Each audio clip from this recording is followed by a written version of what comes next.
اعوذ باللہ من الشیطان الرجیم بسم اللہ الرحمن الرحیم الحمد للہ رب العالمین الصلاة والسلام علی اشرف الانبیاء والمرسلین وخاتم النبیین بالقاسم محمد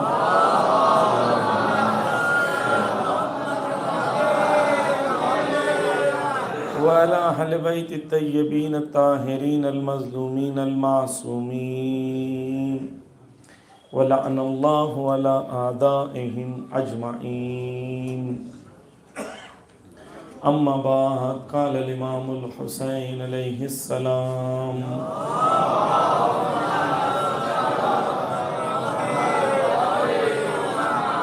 من كان فينا باذلا مهجته وموطنا على لقاء الله نفسه فليرحل معنا. صلوات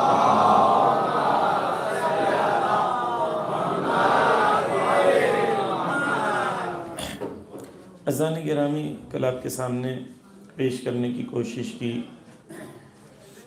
کہ جو فرعون یا موسیٰ علیہ السلام کے مقابلے پہ تین قدرتیں جو ہیں وہ مقابل پہ آتی ہیں، اور یہی وہ تین قدرتیں ہیں جو ہر زمانے میں نبی کے سامنے کھڑی ہوتی ہیں، اور وقت کے امام کے سامنے بھی یہی تین قدرتیں جو ہیں وہ سامنے ہوں گی، اور انہی تین قدرتوں سے مقابلہ کرنے کے لیے زمان غیبت میں مومنین کو تیار ہونا چاہیے. عرض آپ کے سامنے کیا کہ سب سے پہلی فرعونیت ہے. فرعونیت یعنی وہ قوت، وہ قدرت، وہ طاقت، وہ حکومت جو ظلم و جور کی بنیاد کے اوپر قائم ہو، لوگوں کو ملٹری یا پولیس یا ایڈمنسٹریشن کے پاور کی وجہ سے لوگوں پر ظلم کرے، لوگوں کا استحصال کرے، لوگوں کے حقوق کو پامال کرے. یہ ایک قوت و قدرت ہے جو ہر زمانے میں ہوتی ہے، جس سے مقابلے کی ضرورت ہوتی ہے. اور موسیٰ کے سامنے فرعون آیا، اسی طریقے سے ہر زمانے میں نبیوں کے سامنے، اماموں کے سامنے ایک پاور جو تھا، وہ پاور کون سا تھا؟ وہ گورنمنٹ، وہ ایڈمنسٹریشن جو ظالمانہ تھی، اور یہ ہمیشہ رہے گی. اس پہ آپ کے سامنے اشارہ کیا، مفصل تو اس پہ بات نہیں ہوئی. دوسری قوت و قدرت آپ کے سامنے کل پیش کرنے کی کوشش کی کہ وہ قوت ہے جسے قارون خدا نے معرفی کیا. قارون یعنی وہ طاقت جو پیسے کی بنیاد کے اوپر، وہ طاقت جو حق اور باطل، پیسے کی بنیاد کے اوپر اپنی قدرت کو استعمال کر کے حق کو باطل و باطل کو حق، اور استحصال کرتی ہے، ایکسپلائٹ کرتی ہے، لوگوں کے حقوق کو پامال کرتی ہے، اور خود اپنے فائدے کے لیے غریبوں کا، کمزوروں کا، مظلوموں کا، حقداروں کا حق کھاتی ہے. اب قرآن نے ایک نظریہ پیش کیا قارون کا، لیکن علماء کہتے ہیں یہ قارون ایک فرد نہیں ہے، صرف قارون پورا ایک نظام اور ایک سسٹم ہے جہاں پر سسٹمیٹک غریبوں کا، کمزوروں کا، مظلوموں کا حق کھایا جائے، اس طبقے سے جو پیسے والا طبقہ ہے، اور نظام بند یعنی اور سسٹمیٹک اور ایڈمنسٹریشن کے ساتھ کیا جاتا ہے. آپ کے سامنے کل مفصل ہندوستان کے حالات کو پیش کرنے کی کوشش کی کہ کیسے ہندوستان ایک پیسے والے ملک تھا، پیسے والا ملک تھا، برٹش نے استحصال کیا. آج ہمارے ملک میں جو پیسے والے امبانی، اڈانی ہیں، کس طریقے سے ہندوستان میں جو خدا نے غنائم پیدا کیے ہیں، اب وہ غنائم چاہے وہ کول ہو، مثلا زمین سے نکلنے والا کول ہو، آئل ہو، جو چیزیں ہوں. آپ جانتے ہیں ہندوستان میں آئل بھی بہت ہے، آپ جانتے ہیں بات کو، ہندوستان میں آئل بھی بہت نکلتا ہے، لیکن یہ تمام آئل کس کے پاس ہے؟ ریلائنس کے پاس ہے. ہندوستان میں جو کول نکلتا ہے، کوئلہ نکلتا ہے، بہت بڑی خان ہے ہندوستان میں کوئلے کی، لیکن یہ چند فیملیز ہیں جو تمام ہندوستانیوں کا، غریبوں کا، مظلوموں کا حق ہے، یہ صرف چند فیملیز ہیں جو اس سے استفادہ کرتی ہیں۔ اسی طریقے سے زمین سے نکلنے والے دیگر غنائم جو ہیں، جو اللہ نے مومن انسانوں کے لیے خلق کیے تھے، کچھ ظالمین اس پر قبضہ کر لیتے ہیں۔ یہ قارونی نظام ہے، اور جب امام آئیں گے تو امام کیا کریں گے؟ اسی قانونی نظام کا مقابلہ کریں گے۔ یہ ہمارے لیے واضح ہونا چاہیے۔ کل آپ کے سامنے پیش کرنے کی کوشش کی کہ اسلام میں دولت کا کیا تصور ہے، قوت و قدرت کا کیا تصور ہے، تو یہ کل آپ کے سامنے مفصل کوشش کی کہ آپ کے سامنے چیزوں کو پیش کر سکیں، لیکن خود مفصل موضوع ہے، اس کے اندر انشاءاللہ بہترین، مجھ سے بہتر چھوٹا سا طالب علم، مجھ سے بہتر علماء آئیں گے، انشاءاللہ بہتر آپ کی رہنمائی کریں گے۔ میں نے صرف فہرست وار ایک چیز آپ کے سامنے عرض کی ہے۔ یہی قرآن میں، یہی آیتوں میں ذکر ہے کہ خدا کیا چاہتا ہے؟ خدا چاہتا ہے کہ مال و دولت صرف ایک طبقے میں گردش نہ کرے۔ قرآن کی آیت ہے کہ مال و دولت صرف ایک خاص طبقے میں گردش نہ کرے، بلکہ مال و دولت تمام انسانوں کے درمیان گردش کرے۔ لیکن جب مال و دولت ایک خاص طبقے کے پاس آتا ہے تو خاص طبقہ وہ مال و دولت کو تمام انسانوں کے لیے استعمال ہونے نہیں دیتا۔ اس لیے خدا نے نظام خمس کو بنایا، خدا نے نظام صدقات کو بنایا۔ خدا کے یہاں کلن نظام یہ ہے کہ کوئی انسان اللہ کی قربت چاہتا ہے تو خدا نے نظام یہ بنایا کہ جب تک تم میرے بندوں کی خدمت نہیں کرو گے، جب تک میں تم سے راضی نہیں ہو سکتا۔ یعنی کہ ہمارے یہ نظام نہیں ہے کہ بندے مرتے رہیں، جو کرتے رہیں، میں اپنی نماز پڑھ رہا ہوں، روزہ رکھ رہا ہوں، اور مجھے لگ رہا ہے میرا کام، میرا قبول بھی ہو رہا ہے۔ ایسا قبول نہیں ہے، کیونکہ خدا کے ہم ممکن ہی نہیں ہے کہ خدا بندگان خدا کی خدمت کے بغیر انسان خدا تک پہنچ سکے۔ تو بس کل جو موضوع میں نے آپ کے سامنے چھیڑا تھا، وہ موضوع کے اندر ایک مثال دے کے آج کی بات کو میں شروع کروں۔ کل آپ کے سامنے یہ بھی عرض کیا کہ مومن قدرت مند ہونا چاہیے، طاقتور ہونا چاہیے۔ ایک مثال آپ کے سامنے دے کے بات کو میں آج کی ختم کرنا چاہتا ہوں۔ توجہ کیجیے کہ اگر آپ دنیا کی محبت کیسی ہے، وہ ایسی ہے کہ کسی کو تھوڑا مل جاتا ہے، اور وہ تھوڑا ملنے میں بھی انسان سے ہضم نہیں ہوتا، تھوڑا سا ہے اس کے پاس، لیکن پھر بھی اسے لگتا ہے کہ میں بہت بڑا ہوں۔ اور کسی کے پاس بہت کچھ ہوتا ہے، لیکن پھر بھی وہ خدا کے سامنے اسے لگتا ہے کہ میں فقیر ہوں، ہے نا؟ یہ انسان کے اوپر ہے۔ توجہ کیجیے، انسان، اگر آپ مثال دیکھیں کہ ایک سمندر ہے، بہت بڑا سمندر ہے، سمندر میں پانی کتنا ہے؟ فراوان پانی، جہاں تک نظریں دوڑائیں آپ کو پانی پانی نظر آتا ہے نا؟ اس میں آپ ایک کشتی دیکھتے ہیں، کشتی خود بڑی ہے، لیکن سمندر کے مقابلے پہ کشتی بہت چھوٹی سی۔ لیکن آپ دیکھیں پورے اتنے سمندر میں وہ ایک کشتی سوار ہوتی ہے اور کشتی چلتی رہتی ہے۔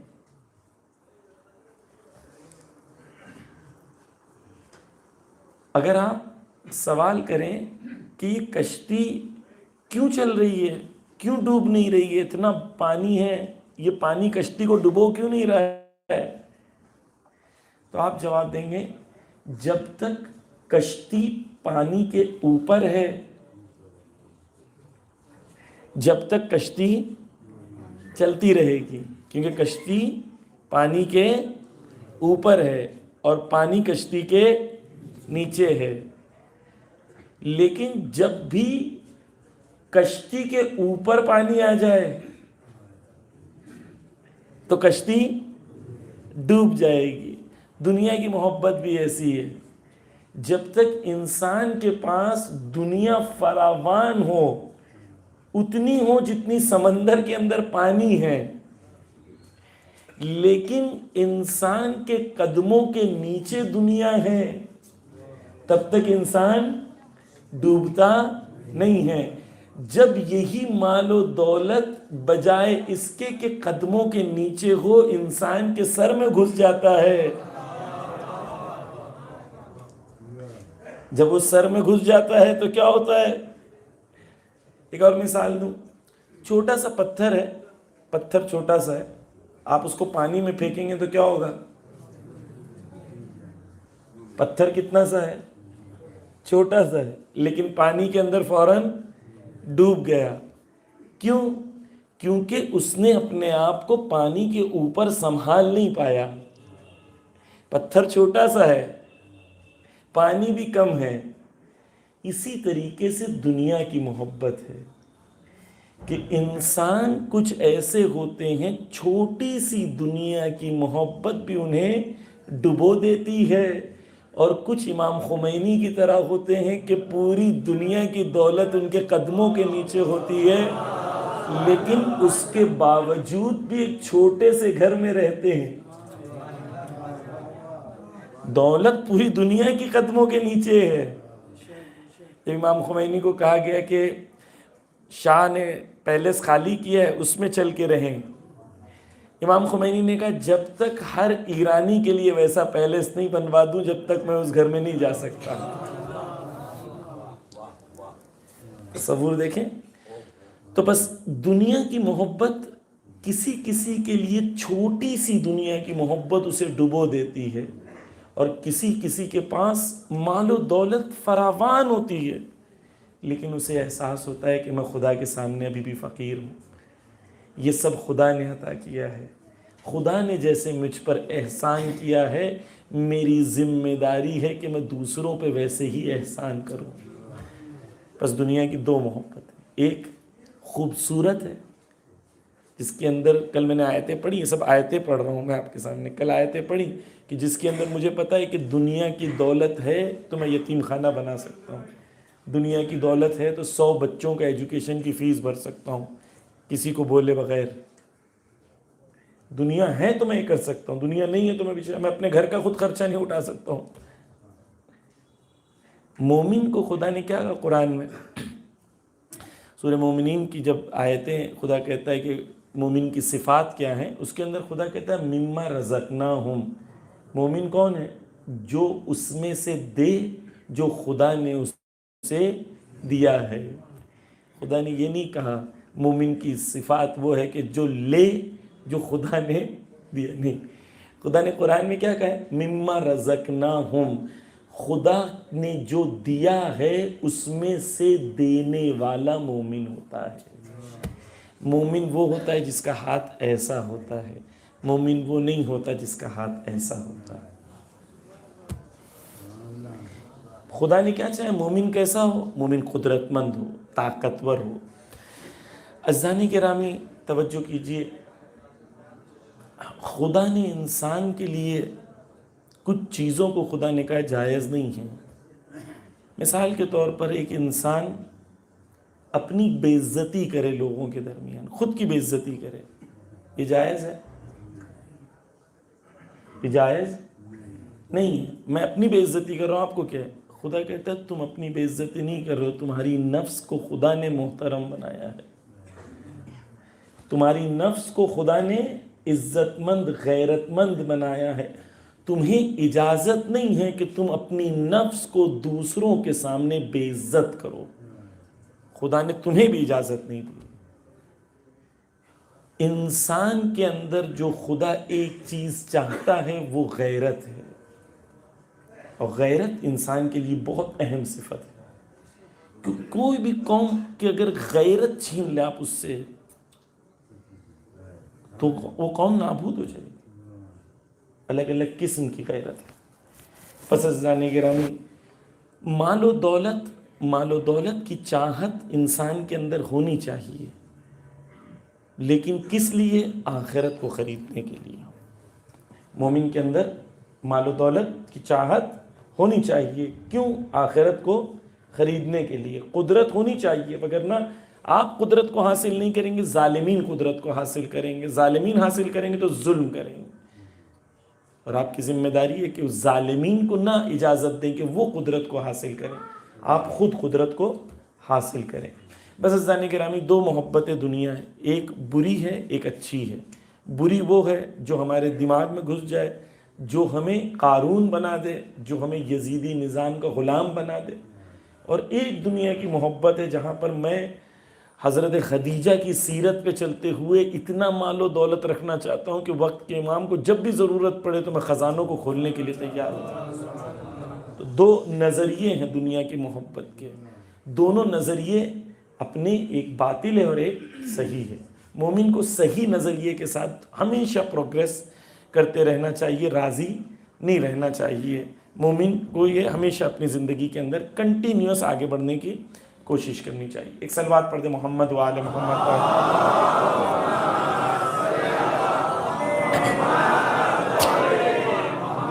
عزیزان گرامی توجہ کیجئے، آج ہم تیسرے موضوع کی طرف اپنے قدم کو بڑھا رہے ہیں کہ تیسرا نظام کیا تھا جو دشمن خدا کا ہوتا ہے، وہ کیا ہوتا ہے؟ وہ سامری ہے۔ سامری یعنی وہ نظام جہاں پر چھل کپٹ، سام دام دنڈ بھید بھاؤ، جہاں پر جو ہے چالاکی شیطنت استعمال کر کے لوگوں کو گمراہ کیا جائے، لوگوں کے سادے پن کا استعمال کر کے وہ چیزیں لوگوں سے کرائیں جو لوگ اپنی مرضی سے اپنے شوق سے کریں، جو ان کے لیے خود ضرر اور نقصان دہ ہو، لیکن ان کے ذہن پہ اس طریقے سے کنٹرول کر لیں کہ ان کے ذہن پہ کنٹرول کی وجہ سے خود وہ ایسے کام کریں جو ان کے لیے نقصان دہ ہوں۔ اور یہ کچھ لوگ دنیا کے ہوتے ہیں جو یہ کام کو انجام دیتے ہیں کہ پوری دنیا کے ذہنوں کو کچھ لوگ کنٹرول کرتے ہیں۔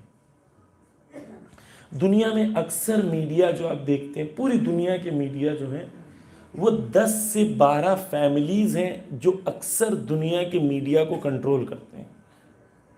یعنی 10 یا 12 فیملیز ہیں، آپ جو بھی دیکھتے ہیں وہ جو چاہتے ہیں وہی آپ دیکھتے ہیں۔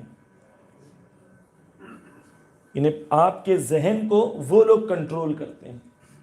دنیا کیسی ہوگی، دنیا کیسی ہونی چاہیے، دنیا میں کیا ہوگا، دنیا میں کیا ہونا چاہیے، کون اچھے لوگ ہیں کون برے لوگ ہیں، اچھائی کیا ہے برائی کیا ہے، سب وہ ڈیسائیڈ کرتے ہیں اور میڈیا کے تھرو ہمیں بتاتے ہیں، اور ہم میڈیا دیکھنے کے بعد ہمیں لگتا ہے ہاں یہ صحیح بات ہے، اور وہ جو کہتے ہیں ہم بعد میں لوگوں کو کہنے لگتے ہیں یہ صحیح یہ غلط ہے۔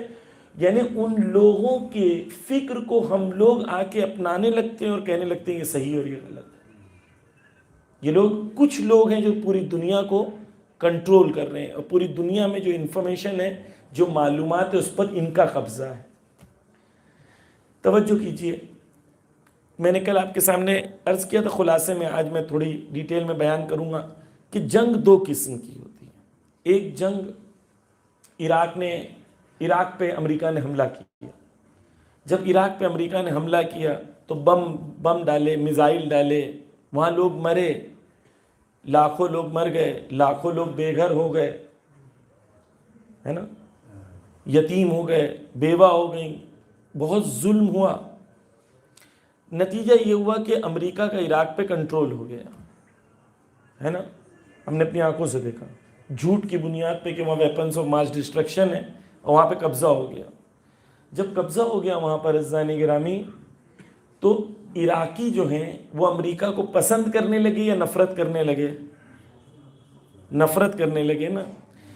تو جب ایسی جنگ ہوتی ہے جہاں پر فزیکلی حملہ کیا جاتا ہے، ایک قوم دوسری قوم پر حملہ کرتی ہے، اس پہ قبضہ کرتی ہے، تو رزلٹ کیا ہوتا ہے کہ وہاں کے رہنے والے ان سے نفرت کرنے لگتے ہیں۔ دوسرا کیا ہے، انہیں بہت خرچ کرنا پڑتا ہے، جان دینی پڑتی ہے، ملٹری دینی پڑتی ہے، پیسہ خرچہ کرنا پڑتا ہے، بم دینے پڑتے ہیں، خرچ کرنا پڑتا ہے، اور رزلٹ کیا ہوتا ہے کہ وہاں قبضہ ہو جاتا ہے، فائدہ ہوتا ہے، آئل ان کے پاس چلا گیا، بہت سارے فائدے ہوئے، لیکن عوام ان سے نفرت کرنے لگی۔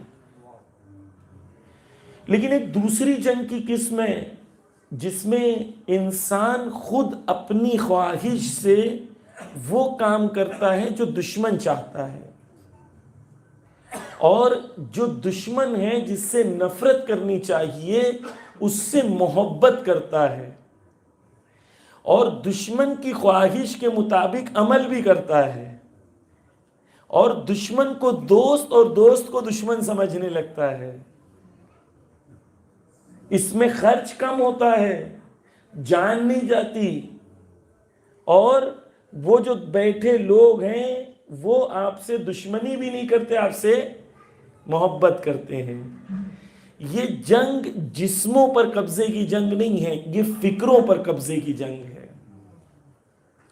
تو جس قوم نے جس قوم کی فکر پر قبضہ کر لیا, وہ فکر کے حساب سے وہ قوم دوسری قوم کی غلام ہوتی ہے, اور اسے احساس بھی نہیں ہوتا.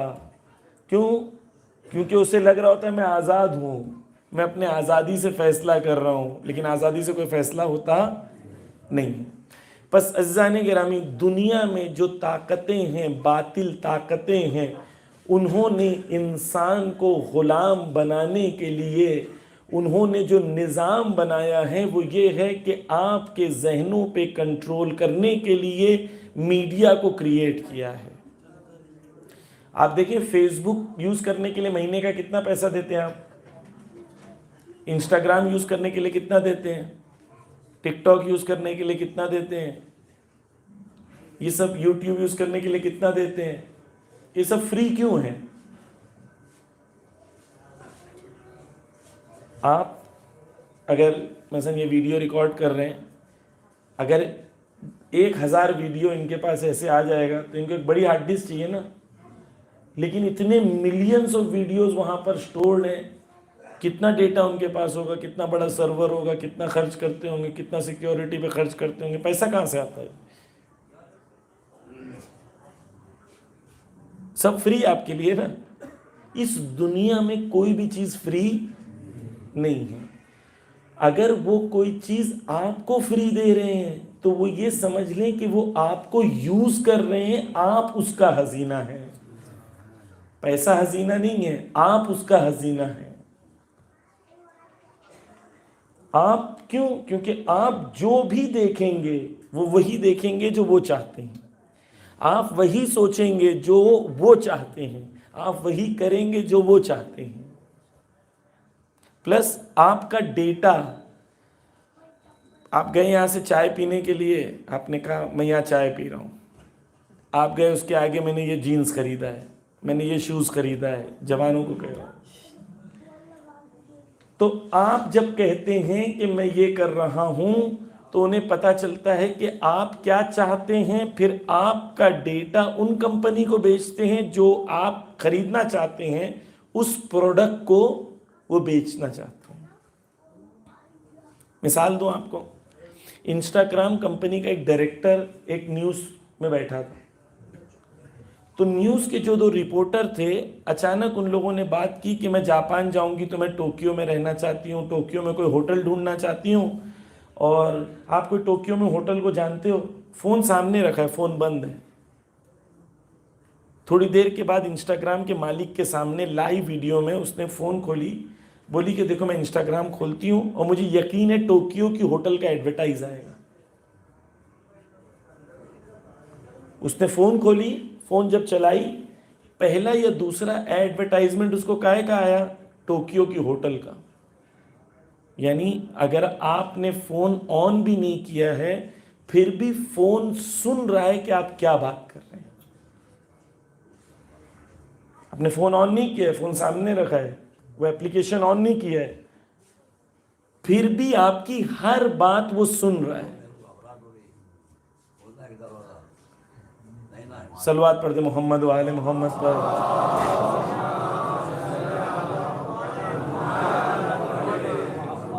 توجہ کیجئے عزیزان گرامی, میری طرف توجہ کیجئے کہ یہ کمپنیز جو ہیں یہ آپ کے ڈیٹا کو, آپ کہاں جا رہے ہیں, کہاں بیٹھ رہے ہیں, کس سے مل رہے ہیں, آپ کو لگ رہا ہے ان کو نہیں پتا, ہر چیز آپ کی زندگی کی معلومات ان کے پاس ہے, اور ہر معلومات کو وہ کمپنیز کو بیچ رہے ہیں. کیونکہ کوئی بھی چیز فری نہیں ہوتی, وہ آپ کے ڈیٹا کو دنیا کو بیچ رہے ہیں. بہت سخت ہے جو جنگ آج کی ہے, یہ جنگ جو ہے میڈیا کی بہت سخت ہے. توجہ کیجئے, تو دنیا کے اندر جو میڈیا بنایا گیا ہے یہ میڈیا ہر زمانے میں موجود تھا. میڈیا کا کام کیا ہوتا ہے؟ آپ کو انفارمیشن اور معلومات پہنچانا. اب جب وہ میڈیا آپ کو انفارمیشن وہ دیتا ہے جو وہ چاہتا ہے. آپ کو انفارمیشن وہ دیتا ہے جو وہ چاہتا ہے. مثال کے طور پر نوح میں گھر توڑے گئے تو نوح میں گھر توڑے گئے وہ دکھانے کے بدلے ان لوگوں نے شروع کر دیا کیا؟ سچن جھنگور جیسا ہے. سچن جھنگور جیسا ہے. یہ سچن میں ہے کیا؟ پورا صبح شام کیا ڈرامہ چل رہا ہے. کیوں؟ کیونکہ میڈیا کنٹرول کرنا چاہتا ہے آپ کیا دیکھیں، اور آپ جو دیکھیں گے اس کے مطابق آپ فیصلہ کریں گے، اور آپ کے فیصلے کو متاثر کرنے کے لیے ان کے لیے ضروری ہے کہ وہ دکھائیں جو وہ چاہتے ہیں. پوری دنیا میں اس وقت یہی ہو رہا ہے. ثانی گرامی توجہ کیجئے. اچھا، جو آج ہو رہا ہے یہ آج سے شروع نہیں ہوا ہے، ہمیشہ سے ایسا تھا. ہمیشہ سے ظالمین نے میڈیا کا استعمال کیا. کس لیے؟ لوگوں کی انفارمیشن کو کنٹرول کرنے کے لیے، تاکہ لوگ وہ فیصلہ کریں جو وہ چاہتے تھے. ہمیشہ سے یہ ہوتا رہا ہے. صرف یہ ہے کہ اسباب بدل گئے ہیں. اس زمانے میں میڈیا کچھ اور تھا، آج کے زمانے میں میڈیا کچھ اور ہے. قانون نہیں بدلا، قانون یہی ہے. اب میں آپ کے سامنے ایک ایک کر کے مثالیں پیش کرتا ہوں تاکہ آپ کے لیے چیزیں واضح ہوں. ہم نے ہمیشہ سنا مولا کائنات جب شہید ہوئے تو لوگوں نے کیا کہا؟ شامیوں نے کہا علی نماز بھی پڑھتے تھے. ہم لوگوں نے سنا نا یہ بات کہ جب علی نماز کی حالت میں شہید ہوئے تو لوگوں نے کیا سوال کیا کہ علی نماز بھی پڑھتے تھے. یہی کہا نا. آپ نے کبھی سوچا ایسا کیوں کہا؟ کیوں کہا ایسا؟ کیونکہ 25 سال مولا علی کی جب سکوت کا زمانہ تھا تو شام کے بچے جو پیدا ہوئے تھے اور 25 سال تک پہنچے تھے وہ صبح شام منبروں سے صرف ایک چیز سن رہے تھے. وہ کیا ہے؟ وہ مولا علی پہ لعنت اور گالیاں ہیں. تو 25 سال وہاں کی قوم کی تربیت ایسی ہوئی تھی کہ وہ اپنی دینی ذمہ داری سمجھتے تھے علی سے نفرت کرنا. وہ سمجھتے تھے علی بے نمازی ہیں. توجہ کیجئے کیوں ہو رہا ہے یہ؟ توجہ کیجئے یہ اس لیے ہو رہا ہے کیونکہ وہاں کا میڈیا اس زمانے کا منبر تھا اور وہاں کے انفلوئنسر اس زمانے کے علماء تھے. تو میڈیا جو پبلک کو انفارمیشن دے رہا تھا وہ یہی دے رہا تھا کہ علی بے نمازی ہیں. تو جو بچہ پیدا ہوا تھا اور 25 سال کا ہو گیا اس نے 25 سال تک صرف یہی دیکھا ہے.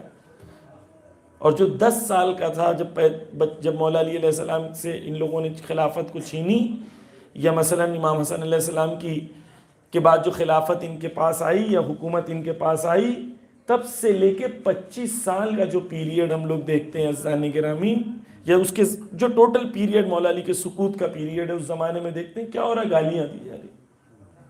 پھر 10 سال امام حسن کی زندگی میں امامت میں اور 10 سال امام حسین کی، یعنی 45 سال شام کے اندر صرف لوگوں کی تربیت کی گئی میڈیا کے ذریعے سے کہ علی برے ہیں. اب عظمت حضرت زینب کو سمجھیں. حضرت زینب اور چوتھے امام خطبہ وہاں دے رہے ہیں جہاں پر 45 سال تک لوگوں نے یہ سنا تھا کہ علی علیہ السلام بے دین ہیں، اہل بیت دین کے دشمن ہیں. اس ماحول میں شام میں بی بی نے جو خطبہ دیا اور چوتھے امام نے جو خطبہ دیا وہ واقعاً معجزہ تھا. واضح ہوا حالات کیا تھے، میڈیا کا کنٹرول کتنا تھا. اور اس میڈیا کے کنٹرول کے اندر چوتھے امام نے اس میڈیا کو استعمال کیا جو میڈیا ان کا تھا. یزید نے جو دربار سجایا تھا وہ اس زمانے کے سب سے زیادہ طاقتور لوگوں کا دربار تھا. اس کے اندر اس کے وزراء موجود تھے, اس کے انٹلیکچوئلز موجود تھے, اس کے شاعر موجود تھے. اس زمانے کے جو طاقتور لوگ تھے وہ وہاں موجود تھے. پلیٹ فارم دشمن نے بنایا, استعمال سید سجاد نے کیا. اس زمانے کا سب سے طاقتور پلیٹ فارم یزید کا دربار تھا. اس پلیٹ فارم کو جو میڈیا جو اس زمانے کا تھا بنایا دشمن نے, استعمال سید سجاد نے کی. یہ ہے میڈیا کی جنگ. آپ کو میڈیا کو مات وہاں دینا ہے جہاں پر جنگ ہو رہی ہے. یہ نہیں ممکن ہے کہ وہ ایک فلم بنائے کشمیر فائلز 15 کروڑ خرچ کر کے اور وہ 15 کروڑ انسانوں کو دکھائیں, ہم جواب میں 1000 لوگوں کے سامنے مجلس میں جواب دے دیں اور ہمیں لگتا ہے ہم نے جواب دے دیا.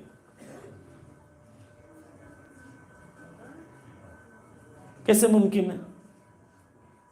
وہ اپنی بات کو 15 کروڑ تک پہنچا رہے ہیں, ہم اپنی بات کو 2000 تک پہنچا کے 10,000 20,000 1 لاکھ تک پہنچا کے ہمیں لگتا ہے میری ذمہ داری نہیں. جنگ میں ایکچولی ہم لوگ ہیں نہیں پھر, کیونکہ جنگ کی جگہ بدل گئی ہے. جنگ کی جگہ بدل گئی ہے. میڈیا میں کیا ہے, جس جنگ کی جگہ پر آپ کی جنگ ہو آپ کو وہیں پر جواب دینا ہوگا. انہوں نے فلم بنائی ہے تو آپ کو فلم کا جواب کس سے دینا ہوگا؟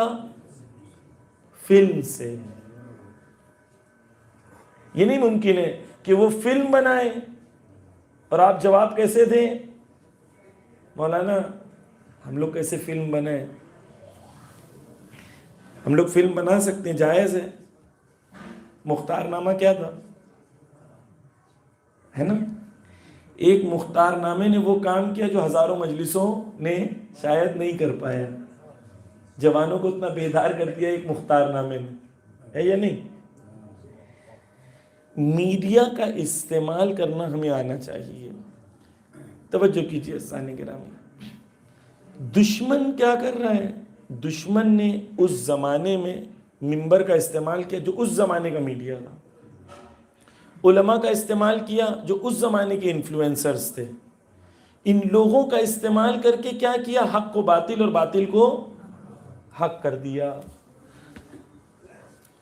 اب ہمیں اگر مقابلہ کرنا ہے تو اس زمانے میں سید سجاد نے ان کے منبر پر مقابلہ کیا تھا. آج دشمن جس میڈیا پہ حملہ کر رہا ہے ہمیں اس میڈیا پہ تیار ہو کے مقابلہ کرنا پڑے گا. اس کے لیے ہمیں تیاری کرنی پڑے گی. ظہور یعنی تیاری کا نام, محنت کا نام, طاقتور بننے کا نام, قدرت مند بننے کا نام ہے. بس دشمن کا حملہ کر رہا ہے میزائل سے, ہم لوگ کس سے لڑ رہے ہیں؟ بلیڈ سے. بس ظاہر کریں, پہلی چیز میں نے آپ کے سامنے عرض کی. دوسری چیز, یہ تو میں نے آپ کلی طور پر کہا. دوسری چیز, دشمن جب بھی حملہ کرتا ہے, جنگ نرم جو ہوتا ہے, سافٹ وار ہوتا ہے, مائنڈ کو کنٹرول کرنے کا طریقہ ہوتا ہے, اس میں الگ الگ ٹیکٹکس ہوتی ہیں. ایک آپ کے سامنے آج میں بیان کروں گا. وہ ایک ٹیکٹک کیا ہوتی ہے؟ لوگوں کے احساسات کو ابھارنا, لوگوں کو جذباتی بنا دینا. جب لوگ جذباتی ہو جاتے ہیں تو عقل سے استعمال نہیں کرتے, جذباتی ہو کے جذبات میں فیصلہ کرتے ہیں. اس لیے اہل بیت نے کیا کیا؟ جذبات میں فیصلہ نہیں کرنا چاہیے. انسان جب زیادہ خوش ہو یا زیادہ غم میں ہو تو انسان کو کوئی فیصلہ نہیں کرنا چاہیے. خوشی میں ہو کے بول دیا کہ میں تجھے 5 لاکھ دوں گا, باہر نکل کے سوچا یار گڑبڑ ہو گئی. اس لیے اہل بیت نے کیا بولا؟ جب خوشی ہو, خوش ہو تو زیادہ مت بولو, یہ بہت غمگین ہو. اس لیے خواتین کو طلاق کا موقع اسلام نے نہیں دیا سوائے اس کے کہ موارد خاص ہوں, کیونکہ یہ ایموشنل ہو کے فیصلہ کرتی ہیں. امریکہ میں جہاں پڑھی لکھی لڑکیاں ہوتی ہیں ایجوکیٹڈ ہوتی ہیں، گریجویٹ یا کالج لڑکیاں جو کالج جا چکی ہوتی ہیں، 95% یا 90% طلاق کے کیسز لڑکیاں اقدام کرتی ہیں امریکہ میں، کیونکہ پڑھی لکھی ہیں، ایجوکیٹڈ، انہیں لگتا ہے ایموشنل ہو گئی تو اپنی جان دینے کی بات کرتی ہیں خوشی میں، غمگین ہو گئی تو فوراً طلاق کی بات کرتی ہیں، کیونکہ ایموشن حاوی ہوتا ہے۔ اس لیے جب انسان ایموشنل ہوتا ہے اسے فیصلہ نہیں کرنا چاہیے جب تک وہ ریشنالٹی کے، عقلانیت کے زمرے میں نہ آ جائے۔ توجہ کیجیے، تو دشمن کی ٹیکٹکس میں سے ایک کیا ٹیکٹک ہے کہ انسان کو کیا کرے، ایموشنل کر دے، تاکہ ایموشن کی بنیاد کے اوپر انسان فیصلہ نہ کرے اور غلط فیصلہ۔ توجہ کیجیے، میں ایک ایک کر کے آپ کے سامنے موارد کو پیش کرتا ہوں۔ رسول خدا کا زمانہ ہے اور جنگ بدر مسلمانوں نے جیت گئے۔ جب جنگ بدر مسلمانوں نے جیتی تو جنگ بدر کے بعد جو ہے ابو سفیان کا قافلہ مدینے سے گزر رہا تھا، تو مدینہ ہے، مدینہ میں مسلمان ہیں، رسول ہیں، مکہ میں مسلمانوں کی پراپرٹی ہے اور مسلمانوں کے رشتہ دار ہیں۔ تو جب مکہ والے جنگ ہار گئے تو مکہ والے کیا کرنے لگے، رسول خدا کے جو یا مسلمانوں کے جو رشتہ دار تھے یا مسلمانوں کی پراپرٹی جو تھی اس پر نقصان کرنا شروع کر دیا۔ تو رسول اللہ نے کہا کہ ابو سفیان کا جو قافلہ جا رہا ہے اس کو گھیر لو تاکہ ہم لوگ ان سے وہ رکوا سکیں۔ یہاں ابو سفیان راستے میں تھا، اس کو آتے آتے یہ پتا چلا کہ ہمارے قافلے پر حملہ ہونے والا، یہ ہمارا قافلہ گھیر لیا جائے گا۔ تو ابو سفیان نے ایک شخص تھا جس کا نام زمزم ہے تاریخ میں، اس کو بھیجا، کہا کہ تم پہلے مکہ چلے جاؤ۔ تو وہ گھوڑا لے کے پہلے مکہ چلا گیا۔ جب وہ مکہ گیا تو مکہ میں داخل ہونے سے پہلے اس نے گھوڑے کے کان کاٹ دیے، گھوڑے کی ناک کاٹ دی، پورے گھوڑے کو زخمی کر دیا اور خود کو پورا زخمی کر کے خون آلود ہو کے مکہ میں داخل ہوا۔ اور مکہ میں داخل ہونے کے بعد چیخ چیخ کے چلا چلا کے کہنے لگا کہ مسلمانوں سے اگر اپنی جان بچانی ہے، اپنے مال کو بچانا ہے، اور تم چاہتے ہو مدینہ کا راستہ تمہارے لیے سیف رہے، تمہارا بزنس سیف رہے، تم چاہتے ہو تمہاری زندگی میں سیفٹی رہے، بزنس رہے، تو تم کیا کرو، مسلمانوں سے لڑنے کے لیے تیار ہو جاؤ، وگرنہ یہ تمہیں چھوڑنے والے نہیں ہیں۔ اور اس طریقے سے جذباتی کرتا رہا، پورے مکہ میں گھومتا رہا، شام تک ایک بڑی فوج تیار ہو گئی مکہ میں مسلمانوں سے لڑنے کے لیے۔ ہوا کیا، مسلمانوں سے مقابلے کے لیے لوگوں کے احساسات کو بھڑکایا گیا اور لوگ احساساتی ہو گئے، اور جب احساساتی ہو گئے تو یہ نہیں پوچھا کہ صحیح تھا غلط تھا، انفارمیشن جو دی گئی ہے وہ صحیح ہے غلط ہے، نہیں، انسان احساساتی ہو جاتا ہے تو ایسے ہی کرتا ہے۔ یہیں پر ایک شخص بیٹھا ہوا تھا، تاریخ نے اس کا نام لکھا ہے امیہ بن خلف، مکے میں کعبے کے پاس بیٹھا ہوا تھا۔ کچھ لوگ آ کے اس سے پوچھے امیہ تم لڑنے نہیں جاؤ گے؟ تو وہ کہتا ہے نہیں میں لڑنے نہیں جاؤں گا۔ تو کچھ لوگ آتے ہیں سورما لے کے اور عورتوں کے زیور لے کے اس کے منہ پہ مار دیتے ہیں، کہتے ہیں لڑنے نہیں جا رہے ہو تو جاؤ زیور پہن کے گھر میں بیٹھو عورتوں کی طرح۔ یہ اتنا احساساتی ہو جاتا ہے کہ جنگ کے لیے وہیں سے جنگ کے لیے تیار ہو جاتا ہے، اور وہاں جا کے واصل جہنم بھی ہو جاتا ہے۔ ہوا کیا جذبات کا استعمال، جذبات کا استعمال، انسان جذباتی ہو گیا، جذبات میں فیصلہ کر رہا ہے۔ توجہ کیجیے عزیزان گرامی، اب ہم جب آگے بڑھتے ہیں تو ہم دیکھتے ہیں کہ حضرت عثمان کا زمانہ ہے۔ حضرت عثمان کے قتل میں سب سے آگے معاویہ تھا، اور امیر المومنین مولائے کائنات حضرت علی علیہ السلام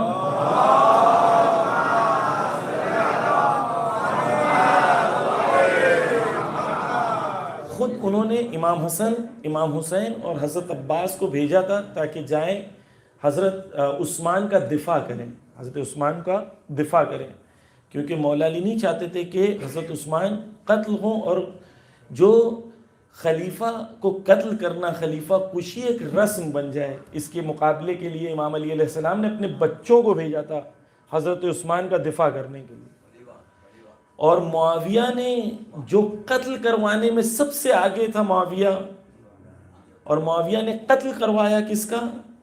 حضرت عثمان کا. اور جب قتل ہو گئے تو ان کا کرتا لیا اور کٹی ہوئی انگلیاں لے کے کہاں گیا؟ شام میں.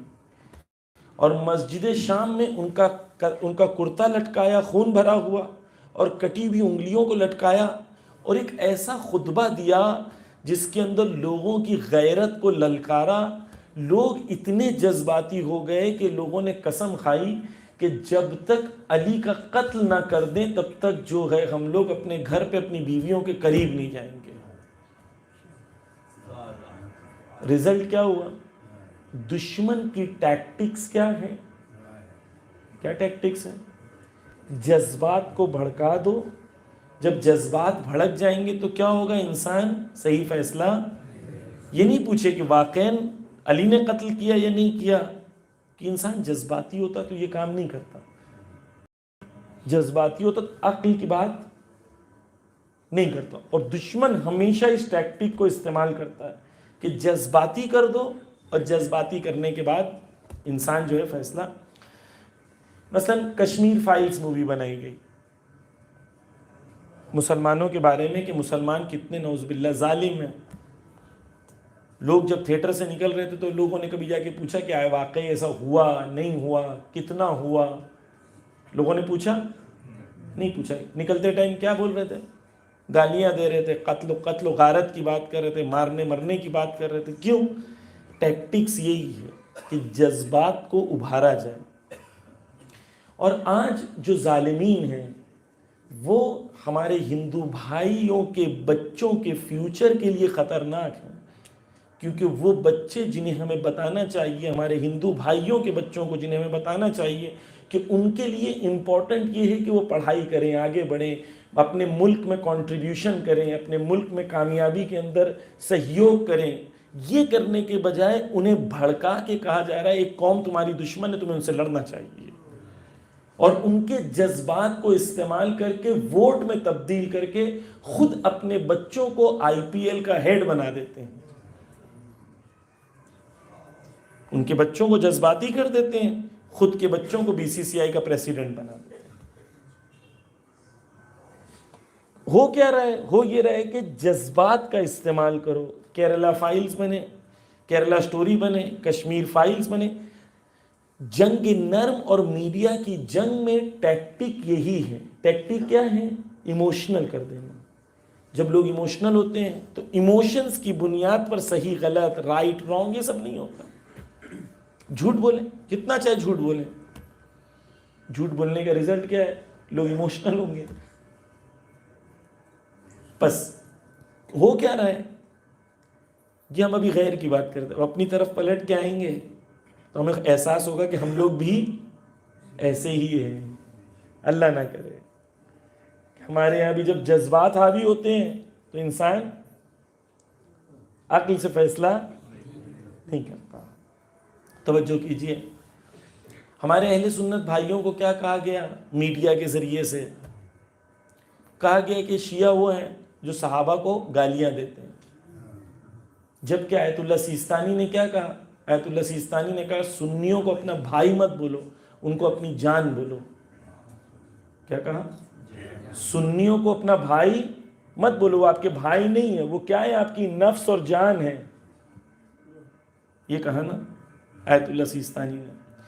آیت اللہ خامنہئی نے کہا کہ اہل سنت کے مقدسات کی توہین کرنا شیعوں کے لیے حرام ہے.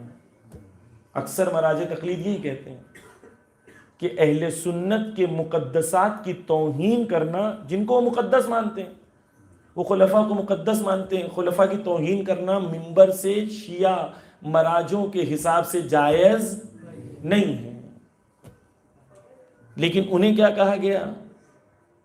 خود ہی ایسے لوگوں کو پروموٹ کر کے، ویزا دے کے، انہیں بڑھا کے، انہیں چڑھا کے اہل سنت کے جذبات کو کیسے بھڑکایا گیا؟ کہا یہ وہ قوم ہے جو تمہارے صحابہ کو گالیاں دیتی ہے. شیعوں کو بھڑکانے کے لیے کہا گیا یہ وہ قوم ہے جنہوں نے حضرت زہرا کا قتل کیا ہے، تم اس سے دوستی کیسے کر سکتے ہو؟ دونوں قوم کو کیا کر دیا؟ جذباتی کر دیا. اب جب انسان جذباتی ہوتا ہے تو انسان یہ نہیں دیکھتا کہ تاریخ میں حقیقت کیا ہے، صحیح کیا ہے، غلط کیا ہے نا، تحقیق نہیں کرتا، ریسرچ نہیں کرتا. توجہ کیجئے گا، جب بھی تعصب، پریجوڈس حاوی ہو جاتا ہے، انسان عقل سے فیصلہ نہیں کرتا. تعصب حاوی ہو جاتا ہے تو انسان عقل سے فیصلہ نہیں کرتا. اس لیے ہم اور ہمارا دین تعصب نہیں سکھاتا، محبت سکھاتا ہے. جب آپ اہل سنت سے محبت کریں گے، وہ آپ سے محبت کریں گے، تو آپ کیا کریں گے؟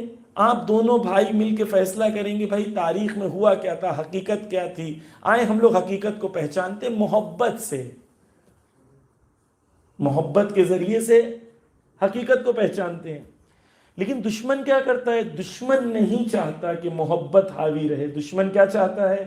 نفرتیں حاکم رہیں. کیوں؟ کیونکہ نفرتوں کے ذریعے سے وہ اپنے فائدوں کو حاصل کرنا چاہتا ہے. واضح؟ گیم کیا ہے؟ گیم پورا وہی ہے کہ ایموشنل کر دو لوگوں کو. انسان جب ایموشنل ہو جاتا ہے تو پھر بے شمار کرنے لگتا ہے.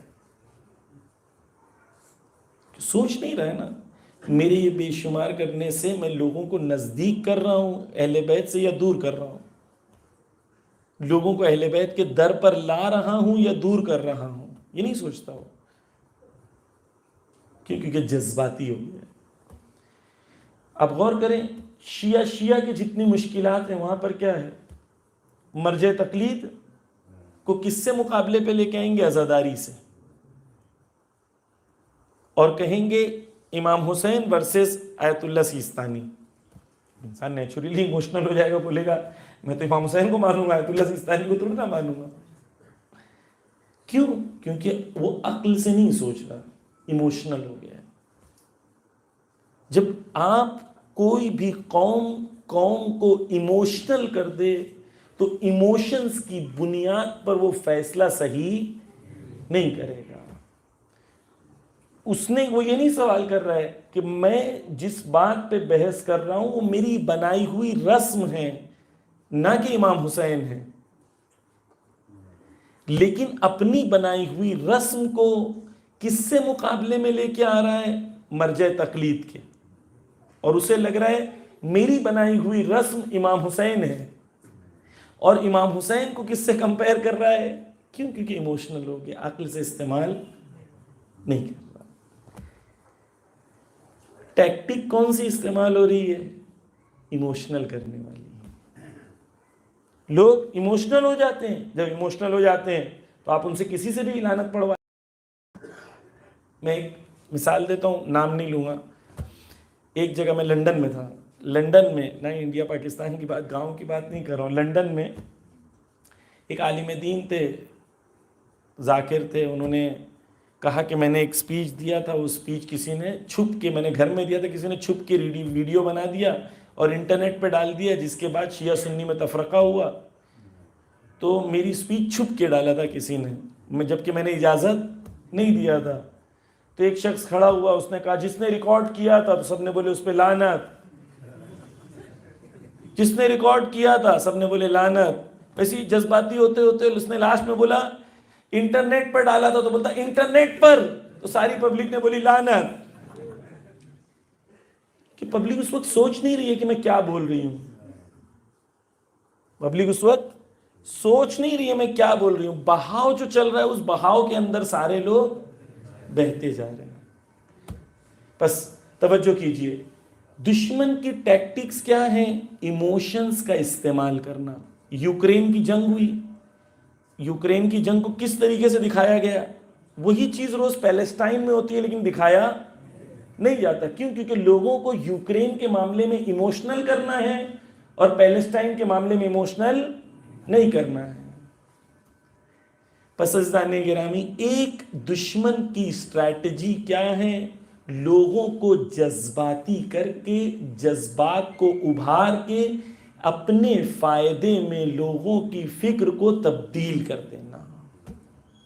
یہ پوری جو اخباریت، ملنگیت اور یہ تمام چیزیں، ان کا کور اسٹریٹجی کیا ہے؟ لوگوں کو جذباتی بنا دو بس.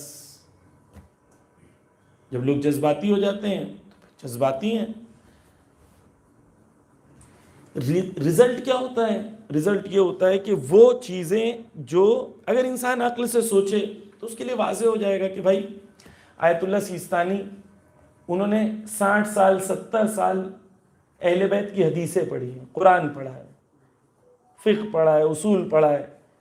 بھائی میں اپنے آپ کو آیت اللہ سیستانی کے سامنے ایک چھوٹا مثلا اگر وہ سمندر ہے تو میں اپنے آپ کو قطرہ بھی بولوں گا تو میرے لیے ایکچولی نہیں ہوں میں قطرہ بھی ان کے مقابلے میں اپنے آپ کو اتنا جاہل سمجھتا ہوں. تو اگر میں اپنے آپ کو اتنا جاہل سمجھتا ہوں تو ایک جوان کتنا جاہل ہونا چاہیے ان کے سامنے. لیکن وہ جذباتی ہو جاتا ہے تو اسے نہیں سمجھ میں آتا ہے کہ میں امام حسین سے زیادہ محبت کرتا ہوں یا وہ شخص جس نے پوری زندگی امام حسین کے کلام کو پڑھنے میں گزار دی ہو.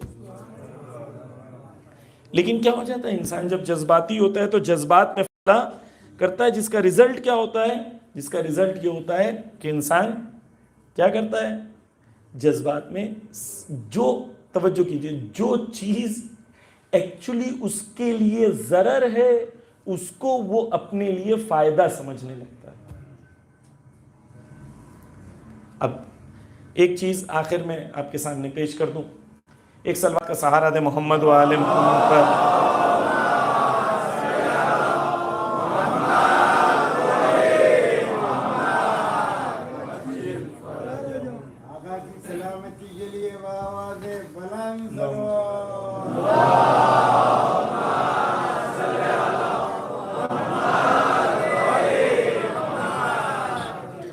عزیزان گرامی سنیں، یہ جو جنگ ہوتی ہے جنگ نرم سافٹ وار، اس میں آپ توجہ کیجئے پوری دنیا میں جو ظلم ہوتا ہے قرآن کہتا ہے وَلَا تَلْبِسُ الْحَقَّ بِالْبَاطِلِ کہ باطل کو حق کو باطل سے نہ چھپاؤ، حق کو باطل سے نہ چھپاؤ، اس کا پردہ نہ اڑاؤ. دنیا میں جب تک یہ لوگ کیا کرتے ہیں حق کو باطل اور باطل کو حق بتاتے ہیں، یہ کام سخت ہے. کیوں؟ توجہ کیجئے گا، کاش میں پوائنٹ سمجھا پاؤں. انسان کو فطرتاً آپ نہیں کہہ سکتے کہ یہ چیز باطل ہے اور وہ قبول کر لے، یا زیادہ عرصے تک وہ قبول نہیں کرے گا، تھوڑے عرصے کے بعد اس کو ریئلائز ہوگا کہ باطل تھا. اس لیے ظالمین کی مجبوری ہے کہ باطل کو وہ حق کا لباس پہنائے اور حق کو باطل کا لباس پہنائے. یہ اس کے لیے مجبوری ہے کیونکہ انسان کی فطرت پاکیزہ ہے. دشمن کو کیا کرنا ہے؟ باطل کو حق اور حق کو باطل بتانا ہے. جب تک دنیا میں ظالمین حق کو باطل اور باطل کو حق بتا رہے ہیں، ان کے مقابلے میں جب تک مومنین اور اہل حق اتنے طاقتور نہ ہو جائیں کہ حق کو حق بتائیں اور باطل کو باطل بتائیں اور ہر انسان تک پہنچا سکیں کہ حق اور باطل کیا ہے، تب تک ہم ظہور کی تمنا نہ کریں. کیوں؟ کیونکہ وہ حق کو باطل اور باطل کو حق بتانا چاہتے ہیں. ہماری ذمہ داری کیا ہے؟ ایسا نظام بنائیں کہ یہ نظام ظلم کے مقابلے میں نظام حق اتنا مضبوط ہو کہ جب وہ باطل کو حق بتائیں تو ہم بتا سکیں کہ یہ باطل ہے، یہ حق ہے. اسی چیز کو آیت اللہ خامنائی پچھلے 5 سالوں میں 2 سالوں میں زیادہ سب سے زیادہ جس لفظ کا انہوں نے استعمال کیا پچھلے 2 سالوں میں وہ ہے جہاد تبیین. جہاد تبیین کہتے ہیں مومن کی اس زمانے میں سب سے بڑی ذمہ داری کیا ہے؟ جہاد تبیین. جہاد تبیین یعنی مطلب کیا؟ پہلی چیز جہاد ہے، دوسری چیز تبیین ہے. یہ 2 چیز بتایا کہ انشاءاللہ ربط مسائل. توجہ کیجیے، ایک چیز مومن کو کیا کرنا چاہیے؟ جہاد کرنا چاہیے.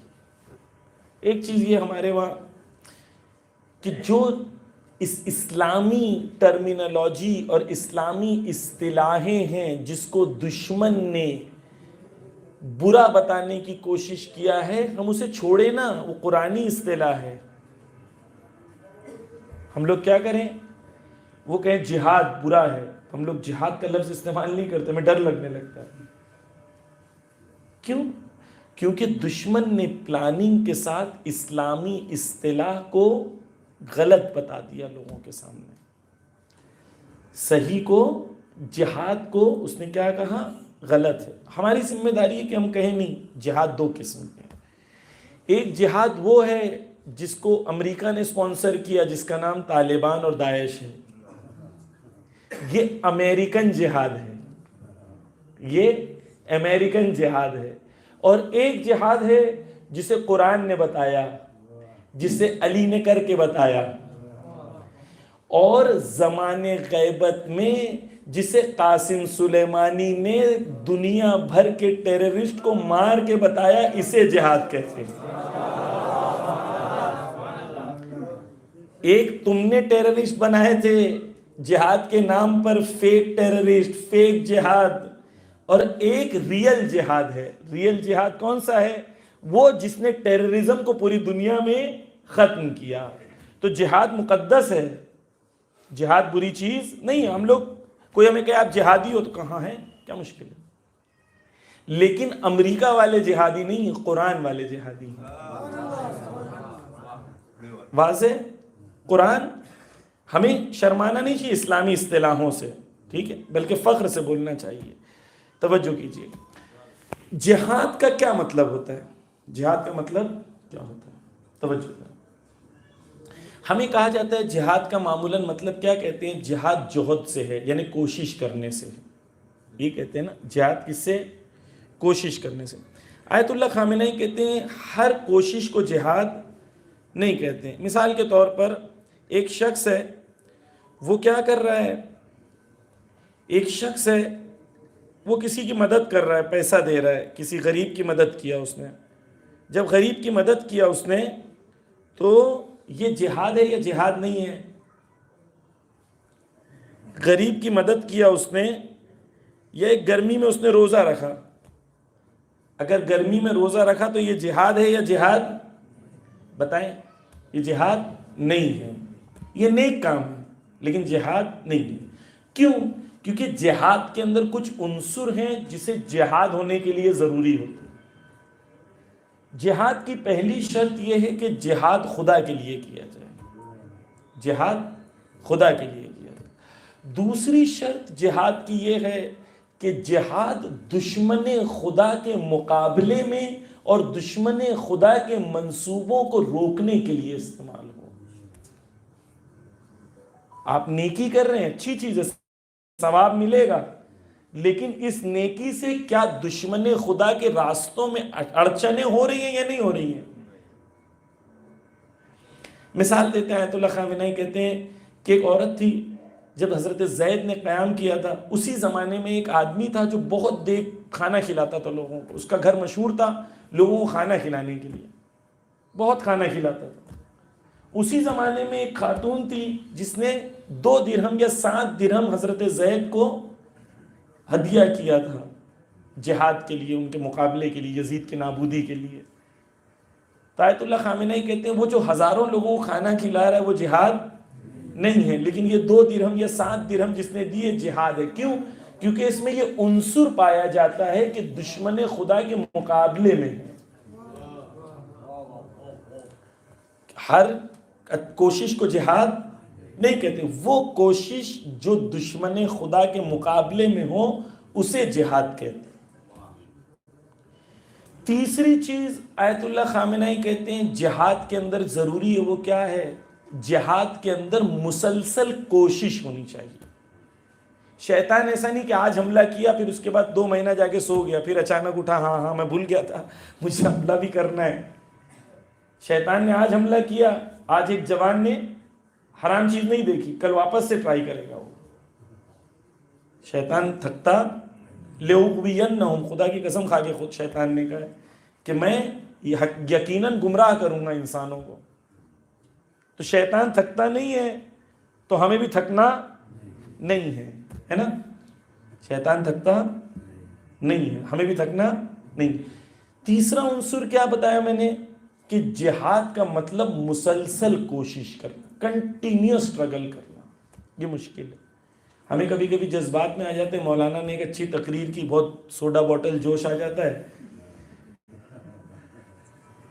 اور وہ سوڈا بوٹل جوش جب تک مولانا رہتے ہیں اس کے بعد 3-4 دن تک رہتا ہے. 3-4 دن کے بعد مولانا گئے تو سوڈا بوٹل کا جوش بھی ختم ہو گیا. جہاد کا مطلب مسلسل کوشش, صبح شام رات, کیونکہ جانتے ہیں آپ دشمن مسلسل کوشش کر رہا ہے, آپ کو دشمن سے مقابلے کے لیے مسلسل کوشش کرنا ہو. تیسری چیز کیا ہو گئی جہاد میں؟ مسلسل کوشش, کنٹینیوس ہونا.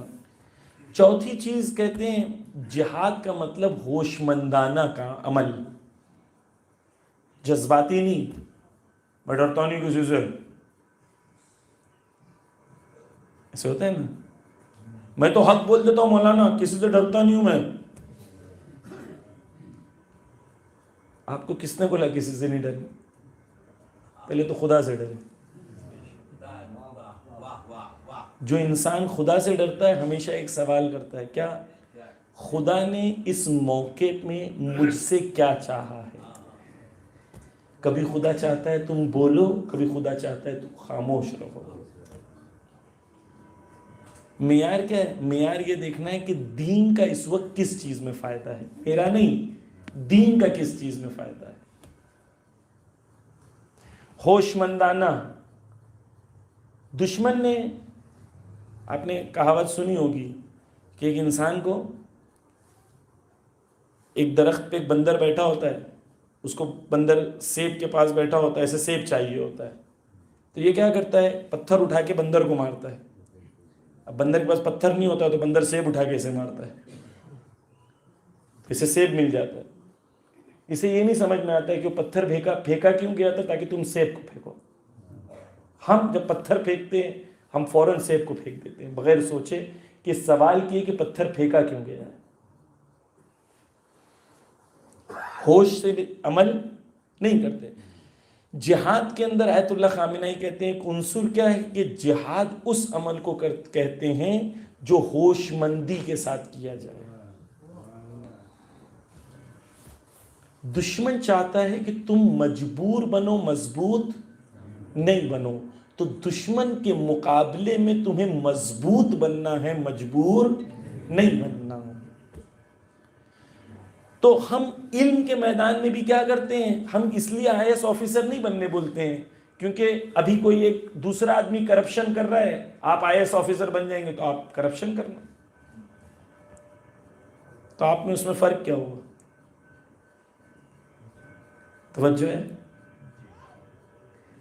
جہاد کا مطلب کیا ہے؟ ہم وہ لوگ بنانا چاہتے ہیں, وہ انسان بنانا چاہتے ہیں جو ظہور کے لیے متمنی ہو اور جن کا دل دھڑکے ہر انسان کے لیے, اور ظالمین کی نفرت شدت سے دل میں ان کے موجود ہو, مظلومین کے لیے شدت سے محبت ان کے دلوں میں ہو, لیکن وہ قدرت کی اس منزل پر ہو کہ یہ محبت اور یہ نفرت کو عملی جامہ پہنا سکیں.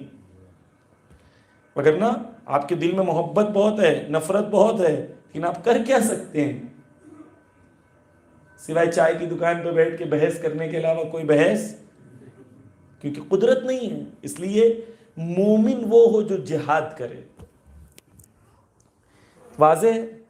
جہاد کیا جہاد کے میں نے آپ کے کچھ عنصر بتائے آپ کو. پہلا کیا تھا؟ جہاد کا وہ عنصر ہے کہ خدا کے لیے کیا جائے. دوسرا کیا ہے؟ دشمن خدا کے مقابل میں کیا جائے. تیسرا کیا ہے؟ مسلسل کیا جائے, کنٹینیوس کیا جائے. آج میں نے پڑھائی کیا, کل بھی پڑھنا ہے. کس کو اچھا لگتا ہے پڑھائی کرنا؟ کسی کو نہیں اچھا لگتا. اگر آپ کو چوائس دی جائے کہ آپ پڑھیں یا کھیلیں تو کیا کرے گا جو بچہ؟ کھیلے گا نا. کیوں؟ کیونکہ اس کو اتنی معرفت نہیں ہے, اتنی معرفت نہیں ہے کہ اس کی بھلائی کس چیز میں ہے. واضح. تیسری چیز کنٹینیوس کوشش کرنا, تھکنا نہیں. چوتھی چیز کیا ہے؟ ہوش مندانہ عمل. جذباتی جہاد نہیں کہتے کہ دشمن نے یہ کیا جذبات میں جواب دیں. نہیں، پہلے غور و فکر کریں ہم کیا چاہتے ہیں، دشمن کیا چاہتے ہیں، ہماری تدبیر کیا ہے، کیسے دشمن کو مات دی جائے، کیسے قوم کا فائدہ ہو، کیسے دشمنوں کا نقصان ہو، کیا ہونا چاہیے کیا نہیں ہونا چاہیے. مشورت کریں، ایکسپرٹ اوپینین لیں، لیگل اوپینین لیں. تمام چیزوں کو فیصلہ کرنے کے بعد جب فیصلہ کریں تو میدان میں ڈٹے رہیں، پھر پیچھے نہیں ہٹیں. پھر ایک دم پیر ایک دم جمائے ہوئے کھڑے رہیں، لیکن کب؟ جب تدبیر کے ساتھ آپ آگے بڑھیں. اور جب تدبیر کے ساتھ آگے بڑھتا ہے انسان تو خدا خود اس کے لیے راستوں کو کھول دیتا ہے. اور بھی عنصر ہے لیکن فی الحال اس کو رہنے دیں. جہاد ایک چیز ہو گئی. دوسری چیز ہے جہاد تبیین، یعنی انسان کو کیا کرنا ہے، جہاد تبیین کرنا ہے. اس زمانے میں جہاں میڈیا مقابلے پہ موجود ہے، یہ جہاد میں نے کس اس میں کہا ہے، میڈیا کی جنگ میں. ہمیں میڈیا کی جنگ میں بھی جہاد کی ضرورت ہے. تبیین کسے کہتے ہیں؟ عربی میں کہتے ہیں بین، فارسی میں بھی کہتے ہیں نا، مثلا بین من و شما، میرے اور آپ کے درمیان. درمیان کہتے ہیں نا، بین یعنی دو چیز کے درمیان فاصلہ ہے نا. بیان کہتے ہیں عربی میں. قرآن کو کہا خدا نے بیان للناس، انسانوں کے لیے بیان ہے. بیان کا مطلب کیا ہوتا ہے کہ عربی میں کہتے ہیں کسی شے سے پردے کو اٹھا دینا. تو پردے کے پیچھے کی چیز سامنے آ گئی، یعنی آپ نے بیان کر دیا. واضح ہوا؟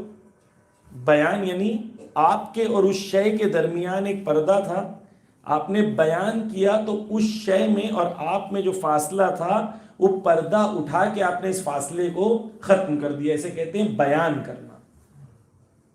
کسی چیز کی حقیقت کو سامنے والے کے سامنے ظاہر کر دینا، اس کے اندر جو چھپی ہوئی چیز تھی اس کو نکال دینا.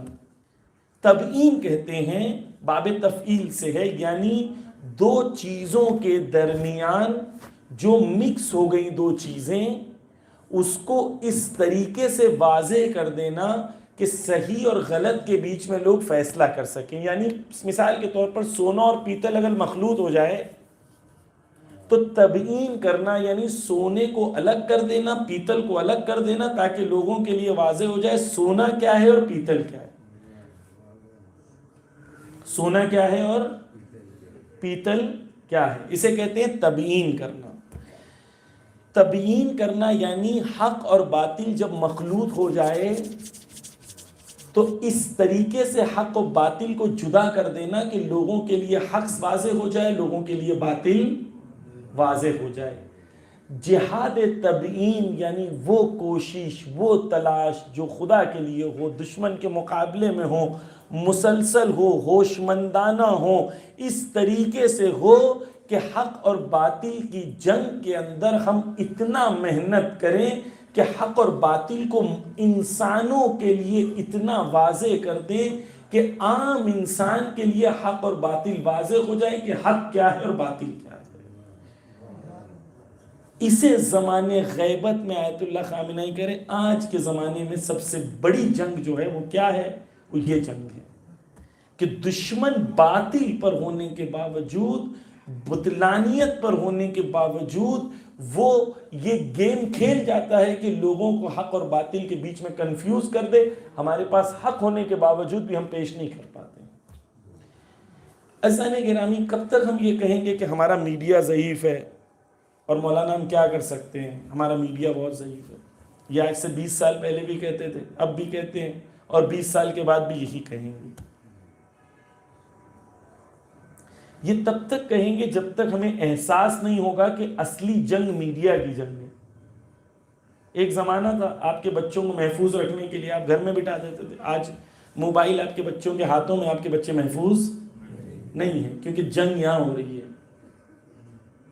ایک ٹائم ہم نے امام بارگاہ بنائی تھی کہ ہم اپنے بچوں کو محفوظ رکھنا چاہتے ہیں. آج ہمارے کو موبائل پہ اپلیکیشنز بنانی ہوگی تاکہ ہم اپنے بچوں کو محفوظ رکھ سکیں. جنگ کی جگہ بدل گئی ہے. ہر زمانے میں جنگ کی جگہ بدل جاتی ہے. جب تک ہمیں احساس نہیں ہوگا کہ جنگ کی جگہ بدل گئی ہے تو ہم اس جنگ میں جا کے لڑائی نہیں کریں گے جہاں پر جنگ ہو رہی ہے. عزیزان گرامی، میں صرف خلاصے میں آپ کے سامنے پیش کرنا چاہتا ہوں. آج دشمن نے ہمارے بچوں کو نابود کرنے کے لیے پورا پلان بنایا ہے. آپ تصور بھی نہیں کر سکتے. 3 سال کے بچوں کو گانا بنایا گیا ہے. بچپن میں آپ نے سنا ہے جونی جونی یس پاپا, سنا تھا؟ اب یوٹیوب پہ جا کے آپ ویڈیو دیکھیں, جونی جونی یس پاپا میں 2 پاپا ایک بچے کو تیار کر رہے ہیں اسکول بھیجنے کے لیے. یعنی کیا؟ یعنی 3 سال کے بچوں کو سکھا رہے ہیں کیا کہ 2 باپ ہو سکتے ہیں, 2 مردوں کی شادی ہو سکتی ہے. یہ کتنے سال کے بچوں کو سکھا رہے ہیں؟ 3 سال کے بچوں. 3 سے 4 سال کے بچوں کو آپ گوگل پہ سرچ کریں گے, رومانس کرنے سکھا رہے ہیں, بوائے فرینڈ گرل فرینڈ کا کلچر 3 سے 4 سال کے بچوں کو. آپ نے تو موبائل دے دیا اپنے بچے کو, اب وہ کیا دیکھ رہا ہے آپ کو کیا پتا؟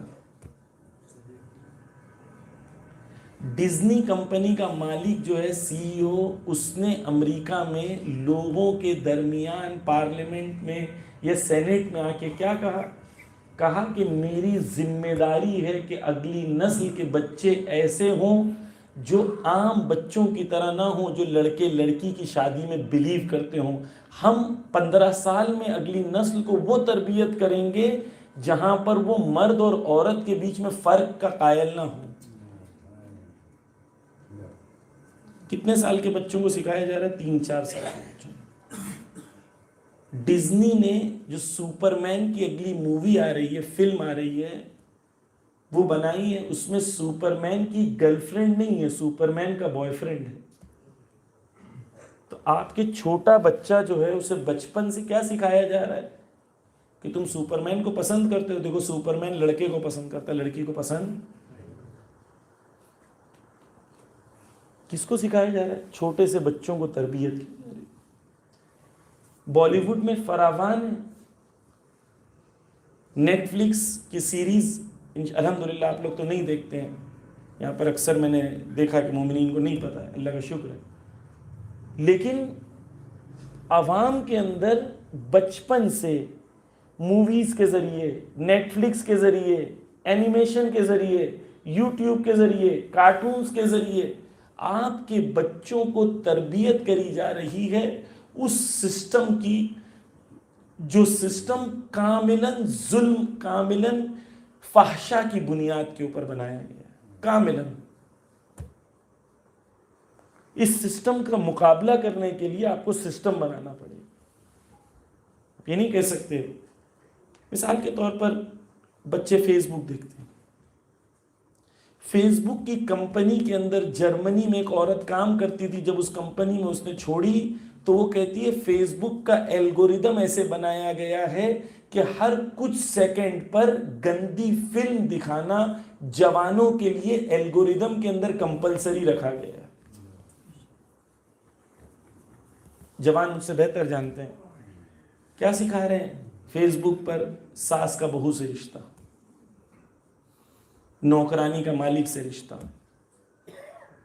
جتنے حرام قسم کے ریلیشنز آپ تصور کر سکتے ہیں ہندوستان میں انسٹاگرام اور فیس بک پر بھرے ہوئے. آیت اللہ خامنہئی, آیت اللہ سیستانی دونوں کا فتویٰ ہے کہ اگر آپ کوئی ایپلیکیشن کو استعمال کرتے ہو اور آپ کو لگ رہا ہے کہ یہ ایپلیکیشن آپ کو گناہوں میں مبتلا کرے گی, ضرر کا احساس ہے, تو ایسی ایپلیکیشن کا استعمال کرنا جائز نہیں ہے. اور ہمارے پاس ثبوت ہے, وہ خود کہہ رہے ہیں کہ ہم نے ایپلیکیشن کو بنایا ایسا ہے جس میں ہر کچھ سیکنڈ پر ہم گندی فلم دکھائیں گے جوانوں. فرق کیا ہوگا کہ یہ گندی فلم میں لباس ہوگا اور دوسری گندی فلموں میں لباس نہیں ہوتا, مگر فلم ویسی ہی ہوگی. یہ کون کہہ رہا ہے؟ وہ خود کہہ رہے ہیں, خود کہہ رہے ہیں. عزیزان گرامی, ہم جس زمانے میں ہیں جنگ بہت سخت ہے اور بہت آسان بھی ہے. کیوں؟ کیونکہ آج سے پہلے جب جنگ ہوتی تھی تو ہم پر صرف حملہ ہوتا تھا, ہمارے پاس حملہ کرنے کے لیے ہتھیار نہیں ہوتا تھا. آج جو جنگ ہے ہم پر جب حملہ ہو رہا ہے تو ہمارے پاس ہتھیار بھی ہے حملہ کرنے کے لیے, لیکن ہمارے پاس عقل و فہم نہیں ہے کہ کیسے مقابلہ کریں. آج لوگ ہیں ایک ایک موبائل سے اپنا چینل چلاتے ہیں جس کے اندر 10 ملین 20 ملین فالوورز ہیں اور وہ اپنے پیغام کو سنا رہے ہیں، کیونکہ ان کے پاس عقل ہے کہ میڈیا کا کیسے استعمال کرنا ہے۔ ہمیں لگ رہا ہے کہ ہم مجلسیں کرا کے ہماری ذمہ داریاں ختم ہو گئی، جبکہ یہ ذمہ داری صرف اتنی ہے کہ ہمارے کو احساس آپ کو دلانا ہے کہ آپ کو اصلی جنگ میں جا کے لڑنا ہے۔ یہاں جنگ ختم نہیں ہوئی، یہاں سے جنگ شروع کرنا ہے۔ عزیزان گرامی، جو میڈیا کو سمجھتا ہے وہ سمجھتا ہے کہ جنگ اصلی آج میڈیا کی ہے۔ توجہ کیجئے، اگر وہ میڈیا کا استعمال کر کے ہمارے جوانوں کے ذہنوں کو تبدیل کر سکتے ہیں تو ہم بھی 20 سال محنت کریں تو ان کے جوانوں کو تبدیل کر سکتے ہیں۔ ممکن ہے، وہ کر سکتے ہیں تو ہم کیوں نہیں کر سکتے؟ جبکہ ہمارے پاس حق ہے، ان کے پاس باطل ہے۔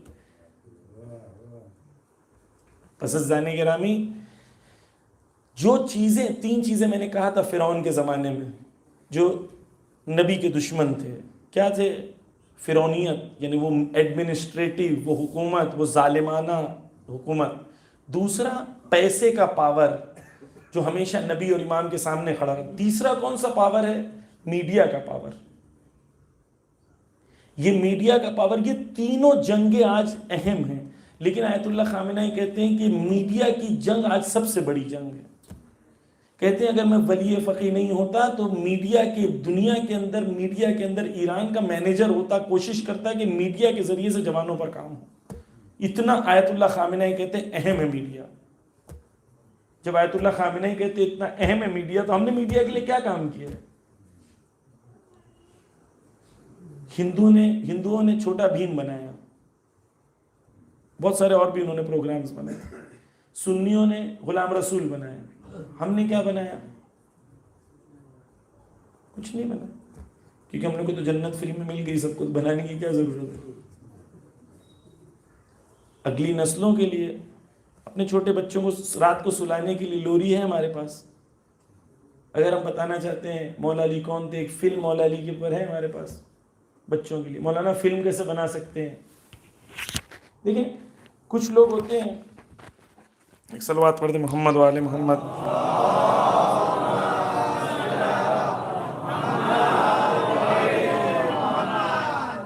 کچھ لوگ ہوتے ہیں جاہل ہوتے ہیں، لیکن ان کو معلوم ہوتا ہے کہ ہم جاہل ہیں۔ یہ بہت اچھے لوگ ہوتے ہیں، ان کو جتنے جاہل ہوتے ہیں ہمیں پتہ ہوتا ہے کہ ہم جاہل ہیں، تو دوسروں کے پاس سیکھنے کے لیے جاتے ہیں۔ کچھ لوگ جاہل ہوتے ہیں لیکن انہیں لگتا ہے ہم علماء ہیں، وہ علماء کے پاس سیکھنے نہیں سکھانے جاتے ہیں، لیکن ہوتے جاہل ہیں۔ یہ اتنے جاہل ہیں کہ انہیں یہ بھی نہیں پتا ہے کہ میں جاہل ہوں۔ 2 قسم کی جہالت ہے نا، ایک یہ کہ جاہل ہے اور معلوم ہے جاہل ہے، ایک یہ کہ جاہل ہے اور معلوم نہیں ہے کہ میں جاہل ہوں۔ یہ تو سب سے بری جہالت ہے۔ اس کے پاس یہ بھی جہالت ہے کہ میں جاہل ہوں، یہ بھی نہیں معلوم ہے۔ واضح؟ آپ کے سامنے کوئی ایشو آیا، فلم بنا سکتے ہیں کہ نہیں؟ اس کے پہلے کہ آپ جذباتی ہو کے فیصلہ دیں، اہل بیت کا چہرہ کیسے بنائیں گے، اہل بیت کا جسم کیسے بنائیں گے، اور یہ کیسے ہوگا، وہ کیسے ہوگا، جذباتی نہیں ہو، ریلیکس کریں، ریلیکس، رکو ذرا، ریلیکس کرو۔ آپ سوال کریں مرجع تقلید کا فتویٰ کیا ہے؟ سمپل، مرجع تقلید بولتے ہیں جائز ہے تو جائز ہے، چپ بیٹھ جاؤ۔ مرجع تقلید بولتے ہیں جائز نہیں ہے تو حرکت مت کرو، خاموش ہو جاؤ۔ سمپل، بحث کا پوائنٹ ہے، بحث کا پوائنٹ نہیں ہے۔ مرجع تقلید بولتے ہیں جائز۔ مثلا ابھی وی آر کربلا ہو رہا ہے، تو کچھ جاہل ہیں، وہی جاہل ہیں جنہیں لگ رہا ہے ہم علماء ہیں۔ میں نے آیت اللہ صافی گل پیگانی ویڈیو دیکھا، تعریف کی۔ آیت اللہ سیستانی کے جو نمائندے ہیں آغا شہرستانی، انہوں نے ویڈیو دیکھی، تائید کی، دعا کی۔ بڑے بڑے علماء نے دیکھی، سب نے تائید کی، سب نے تعریف کی، لیکن یہ جو رہتے ہیں جاہل، انہیں لگتا ہے کہ ہم ان سے بھی زیادہ پڑھے لکھے ہیں۔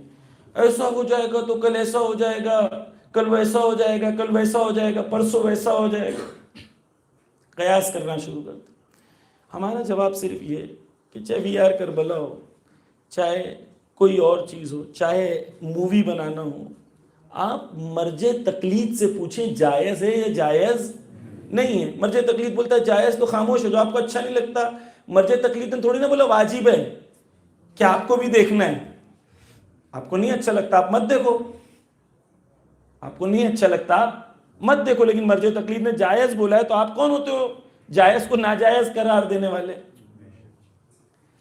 بہت ساری ہماری بحثیں عزیزان گرامی ایسے ہی ہیں, اس کے اندر ہمیں پتہ نہیں ہے اور زبردستی ہم الجھتے رہتے ہیں. کیوں؟ کیونکہ ہمارے لیے میڈیا کی جنگ کے اندر ایک ٹیکٹک کیا ہے, لوگوں کو مشغول رکھو. آخری چیز بیان کر رہا ہوں کہ میڈیا کی جنگ میں ہمارے میں اور دشمن میں ایک ٹیکٹکس میں فرق کیا ہے. دشمن آپ کو اور مجھے مشغول رکھنا چاہتا ہے, ہمارے ذہنوں کو بزی رکھنا چاہتا ہے. اب وہ کوئی بھی چیز میں بزی رکھے, چاہے وہ سانگ میں بزی رکھے, مووی میں بزی رکھے, یا کسی ایک مولانا کی کنٹروورسی کریٹ کر کے ہمیں اس میں بزی رکھے, لیکن ہمیں اصلی مقصد تک پہنچنے سے روکے. کوئی ایسی چیز کریٹ کرے جس کے اندر ہم لوگ ہمیشہ بزی رہیں, پرائرٹی سے کام نہ کریں, اولویت بندی ہمارے کاموں میں نہ ہو. بس کبھی بھی بحث نہیں کریں میڈیا پہ, یہ ہونا چاہیے وہ ہونا چاہیے, ایسا کرنا چاہیے ویسا کرنا چاہیے. اپنے وقت کو ضائع نہ کریں. ایک گیم ہے حدیث, پتہ ہے آپ کو, واٹس ایپ پہ کھیلتے ہیں. وہ ایک حدیث بھیجے گا, اس کی مخالفت میں آپ ایک حدیث بھیجیں گے, پھر وہ ایک بھیجے گا, پھر آپ بھیجیں گے. نہ اس کو ماننا ہے نہ آپ کو ماننا ہے, لیکن 2 گھنٹہ یہ گیم چلتا رہے گا, آؤٹ پٹ 0. اس سے پرہیز کریں, اپنے وقت کو ضائع نہ کریں, فوکسڈ رہیں. عزیزان گرامی, ظالمین اتنا بڑا حملہ اس وقت کر رہے ہیں. ایسے زمانے میں جب ظالمین کا اتنا حملہ شدید ہے, اس زمانے میں ہم چھوٹی چھوٹی چیزوں میں الجھ کے رہ جائیں, اللہ یاری ہے, یہ ہے وہ ہے, کیا ہے. اچھا, ہم مجلس پڑھنے آتے ہیں, توجہ کیجئے, ہم مجلس پڑھنے آتے ہیں, ہم آپ کو کہیں پہ لے کے جانا چاہتے ہیں ہاتھ پکڑ کے. ہم لوگ ممبر سے اترتے ہیں تو جوان ہمیں کہیں اور لے کے جانا چاہتے ہیں. ہم جوانوں کو ہاتھ جوڑ کے کہتے ہیں ہم آپ کو جہاں لے کے جانا چاہ رہے ہیں آپ ہمارے ساتھ چلیں, ہمارا ہاتھ پکڑ کے وہاں نہیں لے کے جائیں جہاں آپ مجھے لے کے جانا چاہتے ہیں. میں آپ کو ایک جگہ لے کے جانے کے لیے آیا ہوں. مولانا آج کل یہ چل رہا ہے, جو چل رہا ہے اس کو چلنے دیں, میں آپ کو جہاں چلانا چاہ رہا ہوں وہاں میرے ساتھ چلو, مجھے وہاں مت چلاؤ جہاں پر میڈیا, کیونکہ مجھے پتہ ہے گیم کیا ہے. گیم یہ ہے کہ ہمیں چھوٹی چھوٹی چیزوں میں الجھا دو تاکہ ہم اصلی چیز کی طرف توجہ نہ دیں, اور ہم اتنے بے وقوف نہیں ہیں. المؤمن کیس, مومن کون ہوتا ہے؟ انٹیلیجنٹ ہوتا ہے. مومن بے وقوف نہیں ہوتا. مومن دشمن کی چالوں کو سمجھتا ہے, اور چالوں کو سمجھنے کے بعد مومن کو پتا ہوتا ہے کیا کرنا ہے اور کیا نہیں کرنا ہے. پس عزیزان گرامی, خلاصے میں جو پوری مجلسوں کا نچوڑ ہے وہ یہ ہے, ایک, ہمیں امام زمانہ کی نصرت کے لیے تیار ہونا ہے. صلوات پڑھ دیں محمد و علی محمد.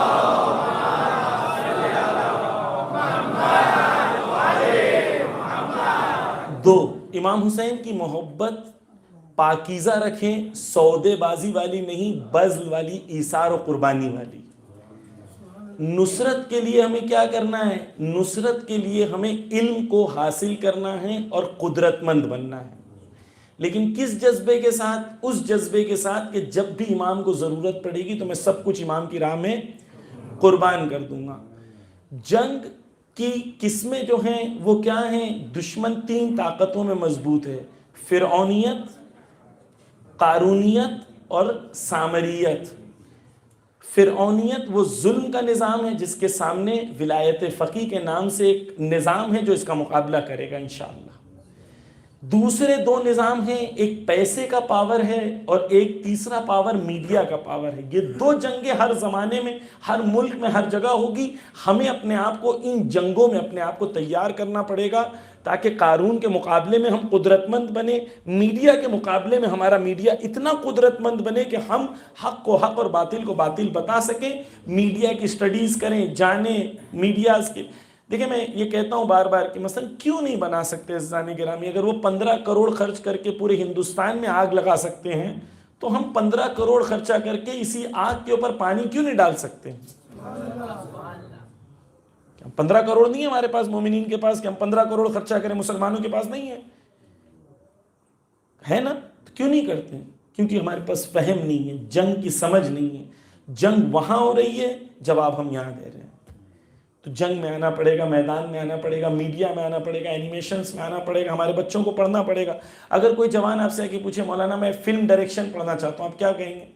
اللہ توبہ، کیسی گندی گندی باتیں کرتے ہو. اگر فلم ڈائریکشن نہیں پڑھا تو مختار نامہ کون بناتا؟ سنیماٹوگرافی اگر نہیں پڑھا ہوتا تو کیسے بناتے؟ کیونکہ ہم سمجھ نہیں پا رہے ہیں یہ جنگ ہے. ایک زمانہ تھا جب ہم لوگ نے اس کو بہت ترک کیا تھا، لیکن اب ہمیں سمجھنا پڑے گا کہ یہ ہتھیار کو ہمیں استعمال کرنا پڑے گا، کیونکہ دشمن اسی ہتھیار کو استعمال کر کے حق کو باطل، باطل کو حق بتا رہا ہے. بس یہ اگر ہمیں سمجھ میں آ جائے گا یہ جنگ ہے اور یہ جنگ کے ابزار ہیں، ٹولز ہیں، تو ہم ان ٹولز کو صحیح سے استعمال کرنا شروع کریں گے. ہمیں لگتا ہے کہ یوٹیوب چینل بنا دو، مولانا کی کلپ کاٹ کاٹ کے ڈال دو، ہمیں لگتا ہے ہمارا میڈیا کا کام ختم ہو گیا، جبکہ ہم لوگ جنگ میں ہی نہیں ہیں. ہم لوگ جنگ میں ہی نہیں ہیں. قرآن کس کے لیے؟ للناس کے لیے، انسانوں کے لیے. ہمارا پیغام ہر انسان کے لیے، ہمارا پیغام دلتوں کے لیے بھی ہے، کمزوروں کے لیے بھی ہے. لیکن ہم نے ابھی تک اپنے آپ کو اس لیول پہ تیار نہیں کیا، لیکن کرنا ہوگا. مولانا بہت بڑی بڑی باتیں، اہل بیت نے ہمیں چھوٹی بات کرنا سکھایا ہی نہیں. چھوٹی بات کرنا ہے تو جائیں کسی اور کے در پہ، اہل بیت کا در بہت کریم ہے. یہاں پر ہر انسان کے لیے نجات کی گفتگو ہے، لیکن اس کے لیے ہمیں اپنے آپ کو تیار کرنا ہوگا. پس عزیزان گرامی، جہاد تبعین کا سب سے بہترین ماڈل کون ہے؟ سب سے بہترین حضرت زینب اور سید سجاد. سب سے بہترین. سخت ترین حالات میں، سخت ترین میڈیا کے زمانے میں، سخت ترین عوام کے سامنے، دیکھیں نا، آپ جب گفتگو کرتے ہیں تو آپ مثال کے طور پر آپ لوگ الحمدللہ یہاں پر اچھے علماء آتے ہیں، یہاں پر اچھی گفتگو ہوتی ہے، تو ہمارے لیے تھوڑا آسان ہے آپ سے گفتگو کرنا. میں آرام سے بیٹھ کے کر رہا ہوں.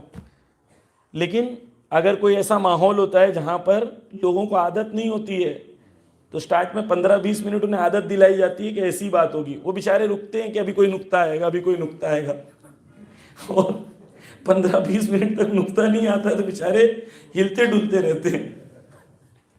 انہیں بات اچھی بھی لگتی ہے لیکن عادت نہیں ہوتی ہے. تو آڈینس جو ہوتی ہے وہ فرق کرتی ہے ایک گفتگو کرنے والے کے لیے. جبکہ توجہ کیجئے، بی بی کہاں گفتگو کر رہی ہیں؟ کس حالت میں گفتگو کر رہی ہیں؟ اس حالت میں گفتگو کر رہی ہیں کہ قیدی ہیں. اس حالت میں کہاں گفتگو کر رہی ہیں؟ اس دربار میں کر رہی ہیں جہاں پر ایک بھی حامی نہیں ہے، سارے دشمن. بہت سخت ہے. آپ اس کو میڈیا کے پرسپیکٹیو سے سوچیں، میڈیا کے زاویے سے سوچیں. کہاں جنگ کر رہی ہیں بی بی؟ وہاں پر. یعنی ہمیں پیغام دینا چاہ رہی ہیں کہ تم اگر ایسے سماج میں رہتے ہو نا، تمہیں لگتا ہے سب دشمن ہیں، لیکن تمہارے پاس اگر تدبیر ہے نا، پلاننگ ہے نا، تو ایسے ماحول میں بھی تم جیت سکتے ہو. کس کے سامنے گفتگو کر رہی ہیں؟ حامی نہیں ہے کوئی، سارے دشمن.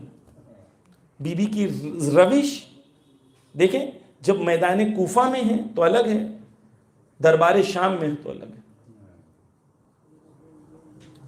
ماحول کو دیکھ کے، آڈینس کو دیکھ کے جو گفتگو کا انداز ہے اس میں بھی فرق ہے. اگر ہمیں سمجھنا ہے کہ جہاد تبیین کسے کہتے ہیں، یعنی لوگوں کے سامنے حق و باطل کے بیچ میں فاصلہ کرنے کی قوت و قدرت، اور وہ جہاد اور وہ کوشش و مسلسل کوشش، سب سے بہترین نمونہ ہمارے پاس بی بی زینب اور حضرت سید سجاد ہے. لیکن ان سے ہمیں سیکھنا ہوگا تاکہ ہم وہی چیز کو تبدیل کریں آج کے میڈیا میں، جہاں پر ہم سمجھیں کہ میڈیا کیسے ہوتا ہے، میڈیا کیسے چلتا ہے. میڈیا کو استعمال کرنا سیکھیں. صرف ایسا نہیں ایک ویڈیو بنا دیے، کلپ لگا دیے، میوزک لگا دیے تو ہمیں لگتا ہے کہ ہمیں سیکھنا ہوگا. اگر میڈیا میں جنگ کرنا ہے تو ہمیں میڈیا کو سیکھنا ہوگا. عزیزان گرامی، بس عزیزان گرامی،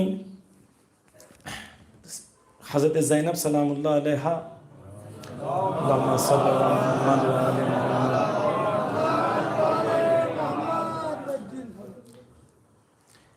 وہ بی بی ہیں جنہوں نے سخت ترین حالات اہل بیت کے کاروان کو آگے بڑھایا۔ جب تک عباس زندہ تھے تو کاروان کی ڈھارس عباس تھا، لیکن عباس کے بعد علم بی بی نے اٹھایا۔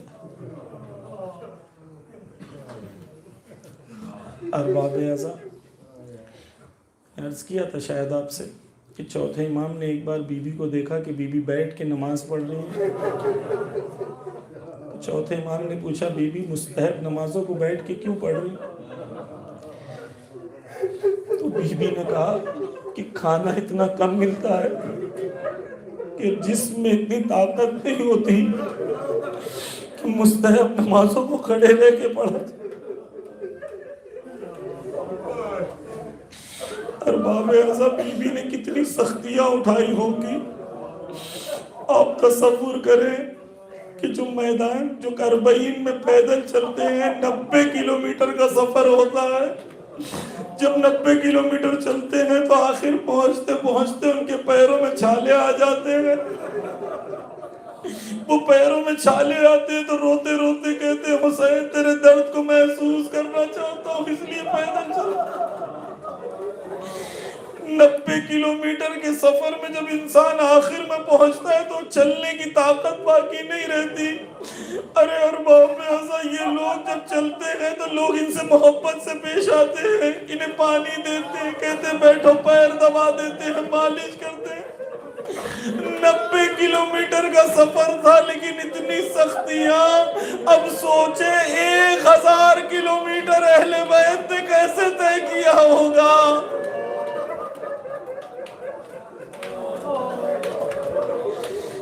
اس سفر میں جب اہل بیت، جب بچوں کو پیاس لگتی تھی اور پانی مانگا جاتا تھا تو جب پانی مانگا جاتا تھا تو پانی کے بدلے تماچے مارے جاتے تھے۔ ارباب اعضاء، بس ایک چیز ہم بہت آسانی سے سن لیتے ہیں، تماچے مارے جاتے تھے۔ کبھی غور کریں کہ ہمارے ہاتھ بہت نرم ہوتے ہیں کیونکہ ہم سخت کام نہیں کرتے، لیکن کبھی لوہار کا ہاتھ دیکھا ہے؟ کیوں لوہار کا ہاتھ سخت ہوتا ہے، بالکل پتھر جیسا ہوتا ہے؟ کیوں؟ اس لیے کیونکہ لوہار سخت کام کرتا ہے۔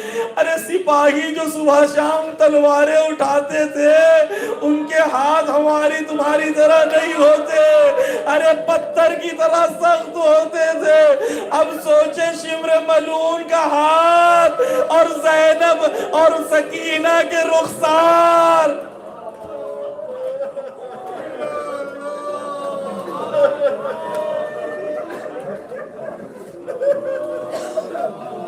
اسی لیے امام نے کہا ارے اس بی بی کو پر سلام جس کے رخسار کے رنگ سفر کے دوران بدلتے رہے۔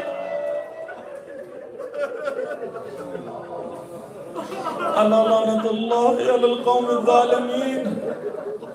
یا اللہ بحق محمد و آل محمد کے اس حقیر سی عبادت کو تیری بارگاہ میں قبول فرما۔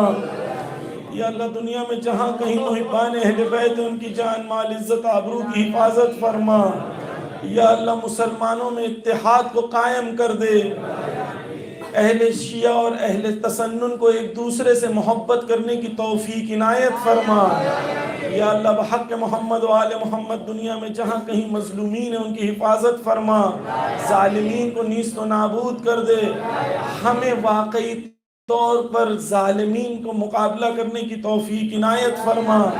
یا اللہ ہمارے جوانوں کو علم کے میدان میں آگے بڑھنے کی توفیق عنایت فرما، ہماری بہنوں کے چادر کو محفوظ فرما۔ یا اللہ بحق محمد و آل محمد ہم سب کو امام زمانہ کی فوج میں شامل فرما۔ نائب امام حضرت آیت اللہ خامنائی حضرت آیت اللہ سیستانی کی حفاظت فرما، ان کے دشمنوں کو نیست و نابود کر دے، وقت کے امام کے ظہور میں تعجیل فرما۔ صلوات پر محمد و آل محمد۔